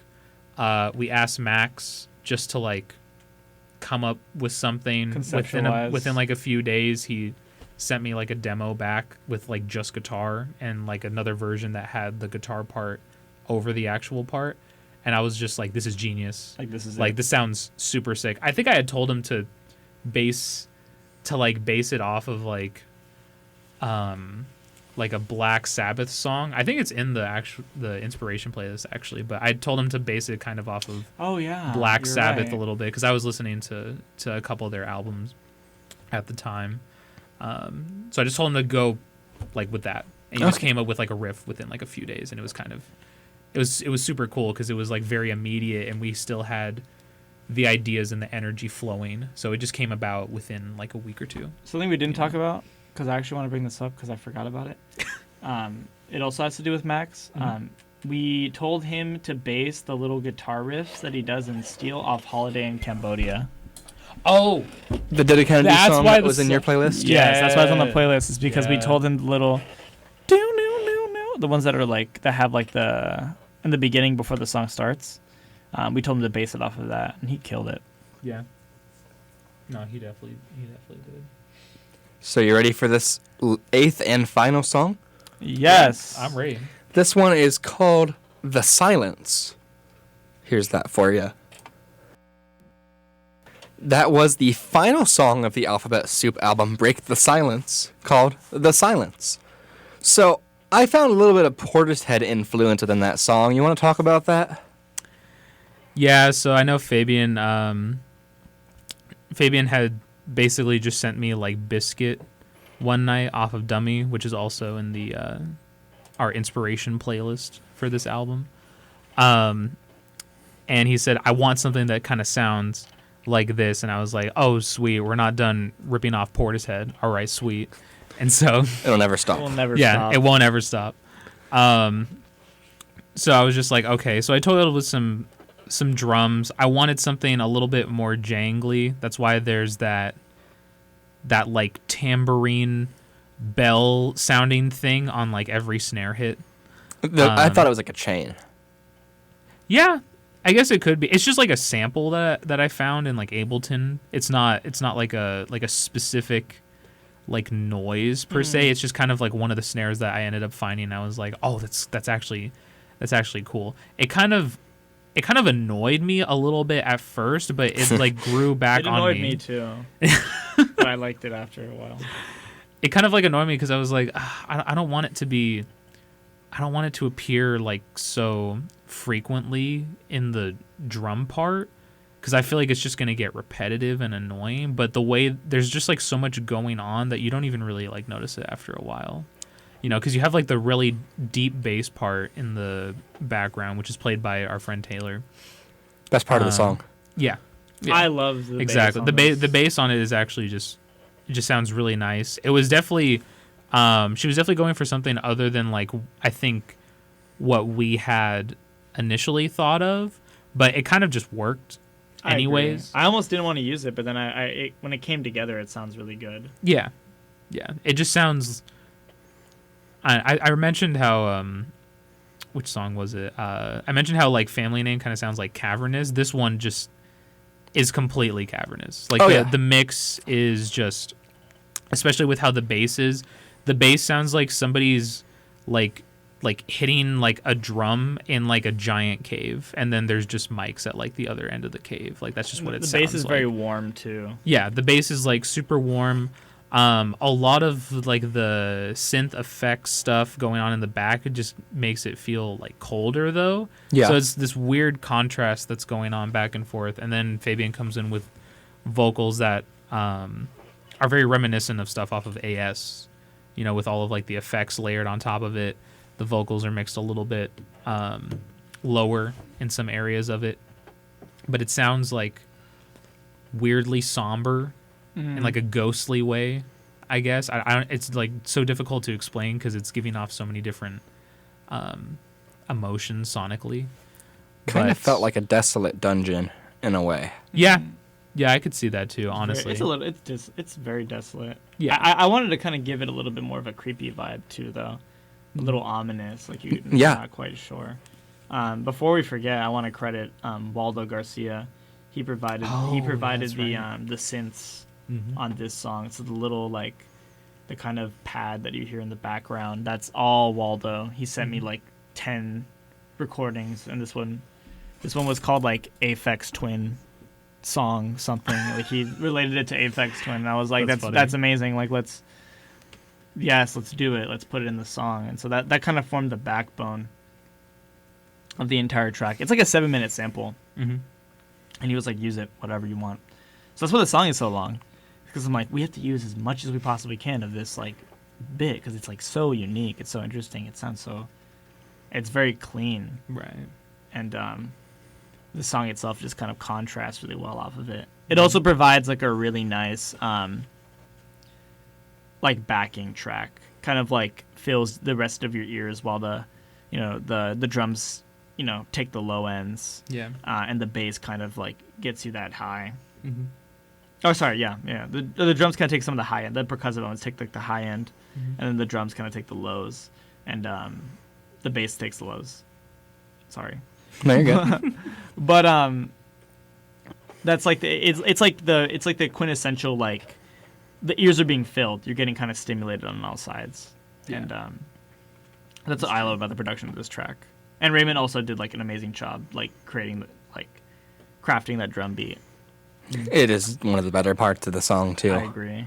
It's very, very like catchy and like rhythmic, and Raymond has a lot of experience in jazz, so it's a very like there's a lot of swing on it. Yeah, a lot of the samples that Portishead usually tends to stem from are like very they're very like acoustic drums a lot of the time. Even if they are samples, a lot of them are like real instruments, so it feels like it's an actual song, like they're actually playing the instruments live. And they have too, like especially for a lot of their live sets, they have played the instruments live. But I don't know, this one I wanted to make it sound similar, but I also wanted to differentiate us from them at least a little bit, because I know on AS we had already done like our big contribution to them. My big machine gun cover.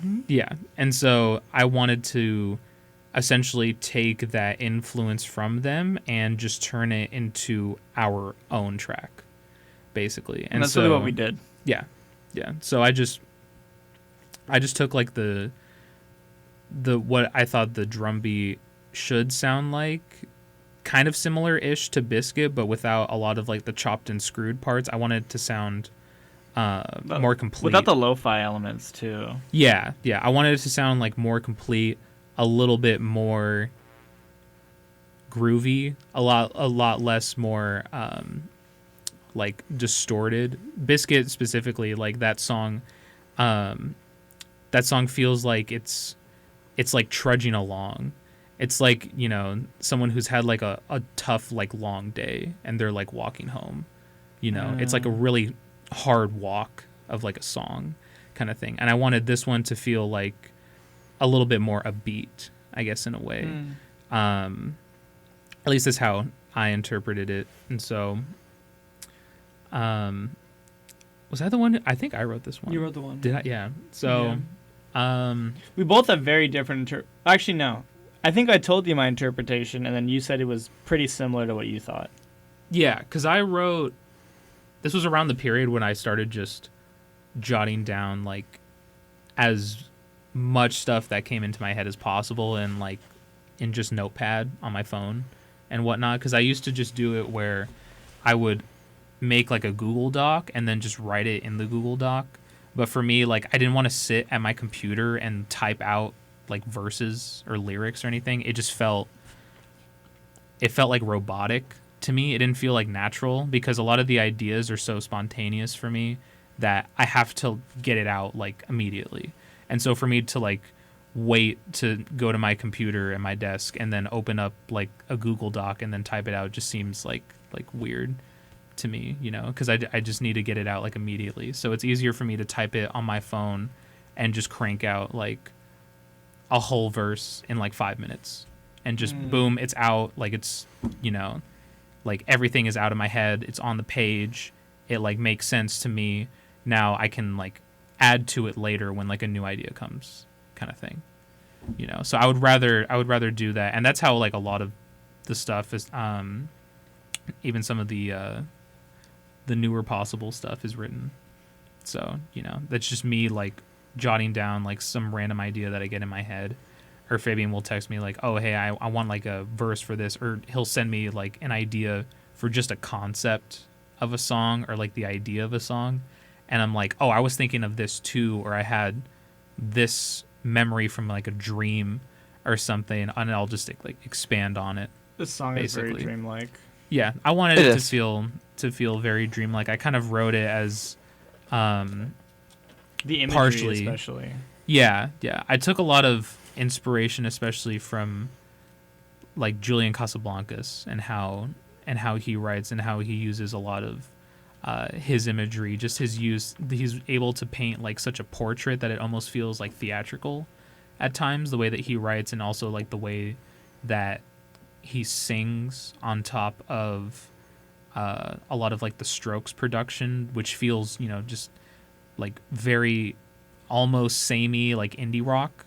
But on top of that, you have his vocals, and the way that he delivers a lot of his performance is extremely passionate, and his word usage, his vocabulary is just so interesting.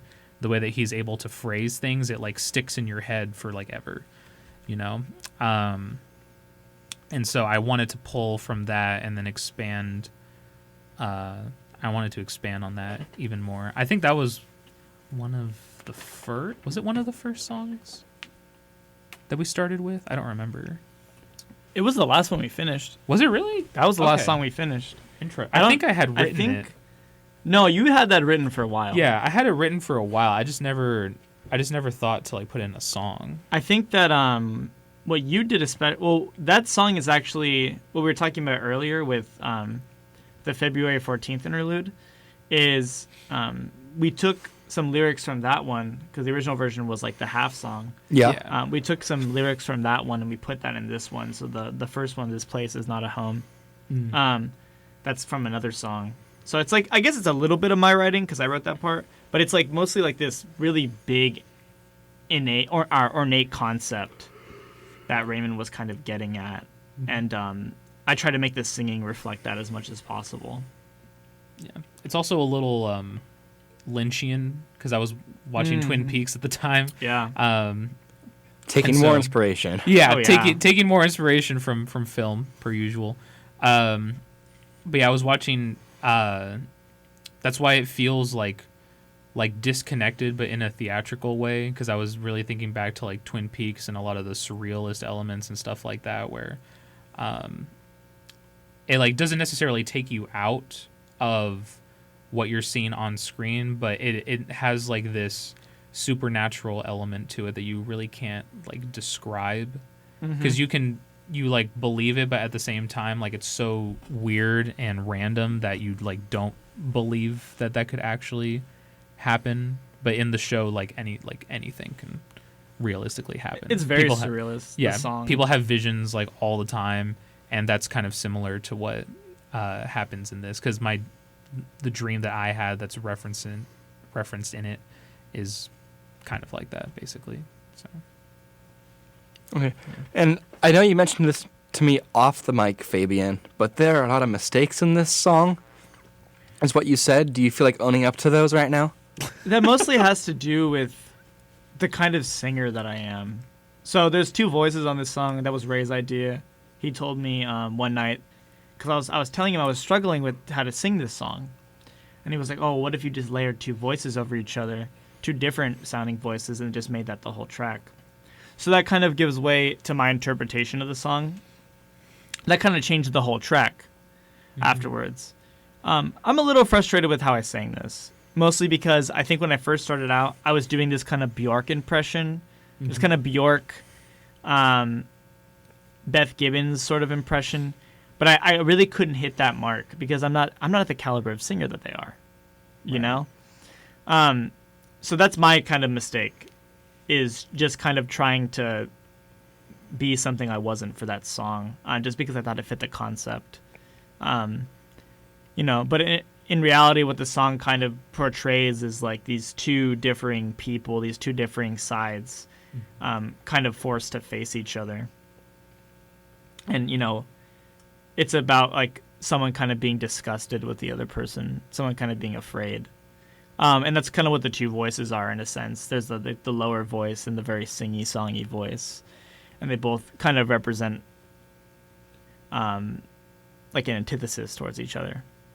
I don't know if that's quite putting it in the way that like is digestible, but like I don't know, the song is like meant to be very, very like just ethereal and like very, very like nebulous. Yeah, it's kind of otherworldly compared to a lot of the other songs, which are kind of just directly in your face. It's another brief moment of like calmness. Mm-hmm.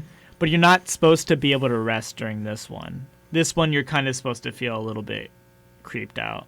And you get pulled along with it. Yeah. A little uneasy. Like you're like, there's like a little bit, like there's something resting there, you know? And then the outro is like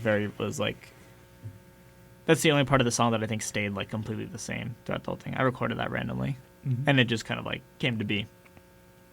Okay. Yeah, that's true. So, this album, you said, is kind of a response to the belittlement that you receive as a rising artist. Can either of you talk a little bit more about that? I have so much to say about this concept. Sweet. Okay. Hard. What I've noticed about art is that being an artist is one of the most revered jobs in the world.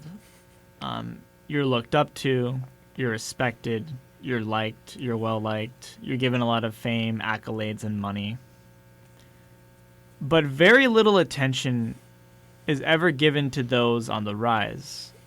That sort of attention that I spoke about before, that's quote-unquote success, is only given to the elites, to the best of the best, to the greatest, or the people who are considered on that level.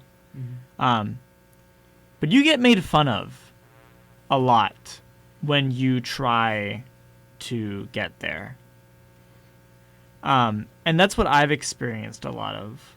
A lot of people don't take Alphabet Soup seriously, which is fine. I don't need validation from people, but it doesn't make it any less frustrating. I'll give a real life story. Please do. Because I think it actually perfectly exemplifies this point that I've felt so strongly about for like a year now. I was at a little banquet thing for my newspaper that I write for. And they were giving out superlatives. You know, everyone got like funny ones. Like somebody got like most likely to be a Taylor Swift cult fan, whatever. Like stuff like really lighthearted stuff. But then we got to mine. And I wasn't offended by mine, but but I was kind of vindicated by it. My superlative was most likely to tell everyone he's in a band every 5 minutes. And I thought it was funny because, and I'm not offended by it because I do that. I tell everyone that I'm in Alphabet Soup because I'm proud of it. But it made me understand how other people view when you're passionate about something. I talk about Alphabet Soup a lot because I love doing this and it makes me happy. And I think no one should be upset about talking about the things that they enjoy. And yes, it could possibly get grating to other people, but that doesn't matter. You should be able to enjoy it the way you want to. But what that kind of exemplified to me is that I'm not being taken seriously when I talk about it, despite the lengths that I'm going to. You know, but that's because I'm at the level that I am. You know, we're not pulling in 1 million streams. No. True. We're pulling in, you know, a couple thousand, which is still awesome to me. That is great. I'm not complaining. That is amazing. But no one wants to take you seriously when you're at that level. Nobody wants to give you the respect. But the issue I realize is that because it's a lot of people have issues with themselves. Because not people make fun of you when you're doing that because they have no drive to do that on their own. Because they're scared to. Because they're They scared don't think to. they can. But it's also frustrating to try to scare other people into the state that you're in, which is what I notice a lot of people try to do. And so that's what I'm talking about when I say it's a response to the belittlement, to how nobody gives you attention, nobody takes you seriously when you're just starting out. But I feel like Alphabet Soup deserves respect. It deserves to be taken seriously because of everything that we've done. So that's what the album is. You wanted proof, you have proof. The proof is there. The proof is in the 23 minutes that you can give to us. That we do have the capabilities to be good artists, that we do write interesting songs, that we do make art worth paying attention to, worth the ears of some people. You know, this lends itself to what Ray was talking about the egoism. Because he's completely right.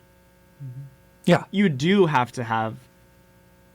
You have to be crazy, truthfully, to think that anyone should listen to you at any time. That's what I think. You are crazy to think that someone cares that much. But it's also sad that you have to view yourself as crazy for it, you know? At the same time. That's true. I would argue yes and no. I think it's more so a byproduct of the social world that we currently find ourselves in. I don't think art has ever been taken seriously at any time. Even film, right? At the inception of film, was never seen. It was seen as light entertainment, something that couldn't be art. Mm-hmm. Video games, I think, are something that just recently got any sort of recognition art-wise. And now you have games like The Last of Us that are ingenious stories, you know, incredibly heartbreaking. Or, you know, even like God of War, the newest God, or the God of War with when you have the child. You know, like it's stuff like that's like it's art. It's a story.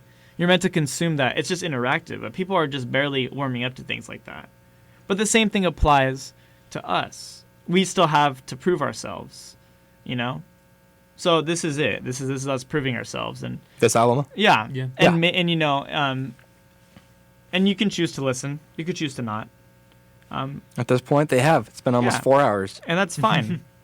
You know, but I'm not going to put myself lower. I'm not going to stoop to your level when I'm already here. So when people do that to me, when people try to make me feel insecure about enjoying something, I have to take a step back and kind of recognize that, where that comment is really coming from. You know, because I know what I'm doing is, you know, not what other people are doing. And I might not be as successful as what people truly view as success, but I have success in things that are more important to me than fame, than money, than accolades. And that's true richness to me. That's what being wealthy really is, in my eyes.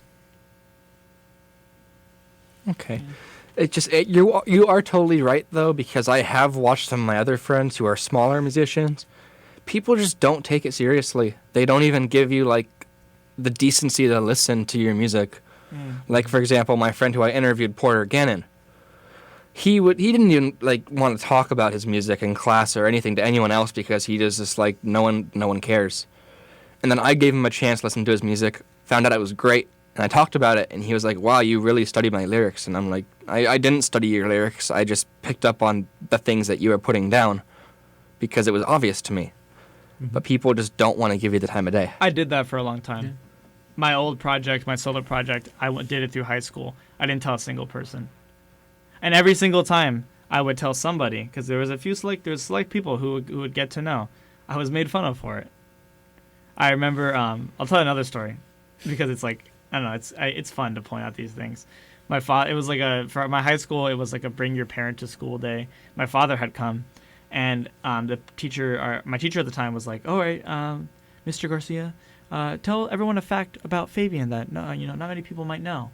And my dad says, oh, well, on his spare time, he likes to make music. And everyone laughed. It was funny. It was incredibly embarrassing at the time. But it's kind of funny to look back now. And afterwards, I got like this stigma of being a SoundCloud artist. That's the thing Yeah. is like the thing with the SoundCloud music was it just like kind of decimated small artists. Yeah, it did. But I think that's also a byproduct of the corporate structure of music. Yeah. And that's really frustrating and really damning to small artists. To be treated like that, to not be taken seriously. I'll go full egoist here. I am making music with Ray that is better than stuff that gets radio play. Oh, 100%. 1,000,000%. It's also just a matter of is there soul or is there not soul? And Yeah, there is soul. There's a lot of it. And I guarantee you that there are many artists out there who would not be able to fill a 4-hour time slot no, to talk about their music. not at all. You really put the time, the work, the hours, the energy, the pain, and the suffering into it. There was this kind of bouncing off that though. There was like this one of like the biggest inspirations for me is Tyler the Creator. Yeah. And just watching some of his recent interviews that he's had with Converse because of a lot of the stuff that he's releasing with his clothing line, whether it be the nail polish, the cologne, the new shoes that he's putting out, everything like that. And he's still, doing interviews with promoting like the album that came out last year, and he said something that I thought was super interesting in one of the more recent interviews where, he says like there's literally nothing that can stop you. If you are truly passionate about something, then you will find a way to do it. And if especially, and he was giving like this, he was having this interview and he was essentially having like a little bit of a conference for these like kids that work at Converse and whatnot who were like making stuff like fashion, clothes, shoes, and everything. And so one of the kids was like, oh, I'm trying to start like this business. I'm trying to start this small business, but I'm worried about, what people will think, that I'm just trying to do like this thing and that people like, I'm worried about like the backlash and stuff like that. And so his advice was essentially like, do you love what you do? And the guy said, yeah. And he's like, then there's nothing that should stop you. Like if you truly love what you do, then you will find a way to do it. If you have like that passion. And he even said an example, like he's said that, I'm still promoting my album that came out last year and I'm still promoting that. And he even said how he was giving the example, and Fabian knows too, when, he released his cologne. He was like at the Nordstroms, he was at the malls, he was like handing out samples to all of his friends, like, hey, I made this thing, like, pay attention type of thing. Like, I made this, I put like time into making all of this stuff. And the reference that he made to artists as well is that, most artists, like, you get to see their process through the album making. You hear about leaks get posted. Most of the time it's through like the artist anyway, so it's not even technically like a leak. They'll share like a snippet of it on Snapchat, or you'll hear about it like, oh, so and so's in the studio, and then you're like, oh, okay, cool, an album will probably come out in like 6 months. There's no like the build up, the excitement, the shock value is completely gone. But for all of these artists who can go away for a certain period of time and go and make this stuff, that's where that really comes from, because they're super passionate about it, because they love doing it and they're willing to put in the time and effort instead of just, saying like, oh, hey, I'm releasing this single and then throwing it up on their Instagram story and then just forgetting about it for like a few months until the album comes out, And it's like, no, like if you love to do what you do, like scream and shout about it to like everybody possible, because you should be living that if you truly love like what you do and what you love being an artist, especially, And so I think that was hearing that, especially from him at the level that he's at, I think is like super inspiring to me, and how we manage ourselves as like not only Alphabet Soup, but how we manage, just running a lot of just everything that we do, even in our personal lives and everything like that, but especially the band, and so that was just super inspiring to me. And so that's how I kind of see all of this now, where, seeing a lot of these other independent artists, especially in our area, who aren't like doing as much to get out there, who are like fine with playing these small bars for like some gigs and whatnot, who are just fine with that, who won't do interviews like this, it's just like a commitment thing. And so I think people are just don't really care enough or don't really love it enough. They're just kind of in it for the monetary or the material value that it brings them. People are afraid too of like really saying something. Mm-hmm.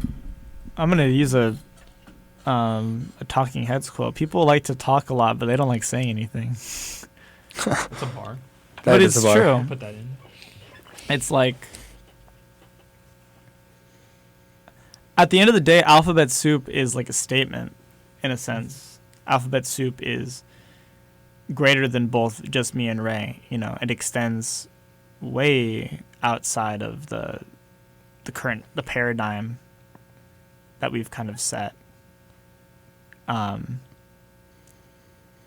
Because we want to make it something greater than just music. And we have that vision. Ray and I have, the desire to take, it's not just music, we want to do music videos. We want to do movies. We want to do clothing. We want to do the fun graphics. I want to do everything. The interviews. I want to do the interviews. I want to do what's insane to me? A lot of artists hate doing press. Usually because press is kind of evil, actually. I actually, now that I think about it, I can see why. A lot of press is pretty gross. I could see that. But I would love to do press. Because any bad interviewer that we would get, I would just make fun of.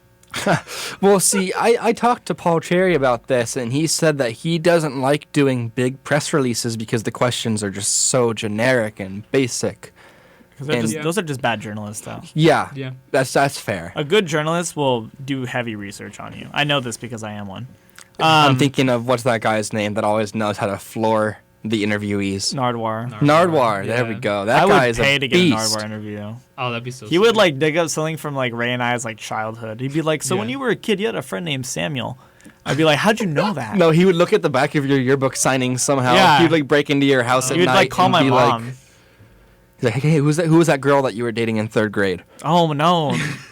Oh, my God. Dude. How do you know that? Was this song about her? And it's like, maybe, was it? I don't know. How does he know about Angelica, dude? What the heck? That man could probably tell you the time and day that you were born. Like the exact minute. Real. Okay, well, that's not that hard, actually. That's just your birthday. Yeah, true. I mean, yeah, but how many people know that you're born on Wednesday, the 23rd of January at 11:11 p.m.? That's a sick date you just picked out. That's mine. That's yours? Yeah. Oh, real? That's a nice date. Dang. That's pretty. At 11:11? 11:11 Man, p.m., make a wish. Oh, that's kind of cool. My goodness. All right, that's pretty dope.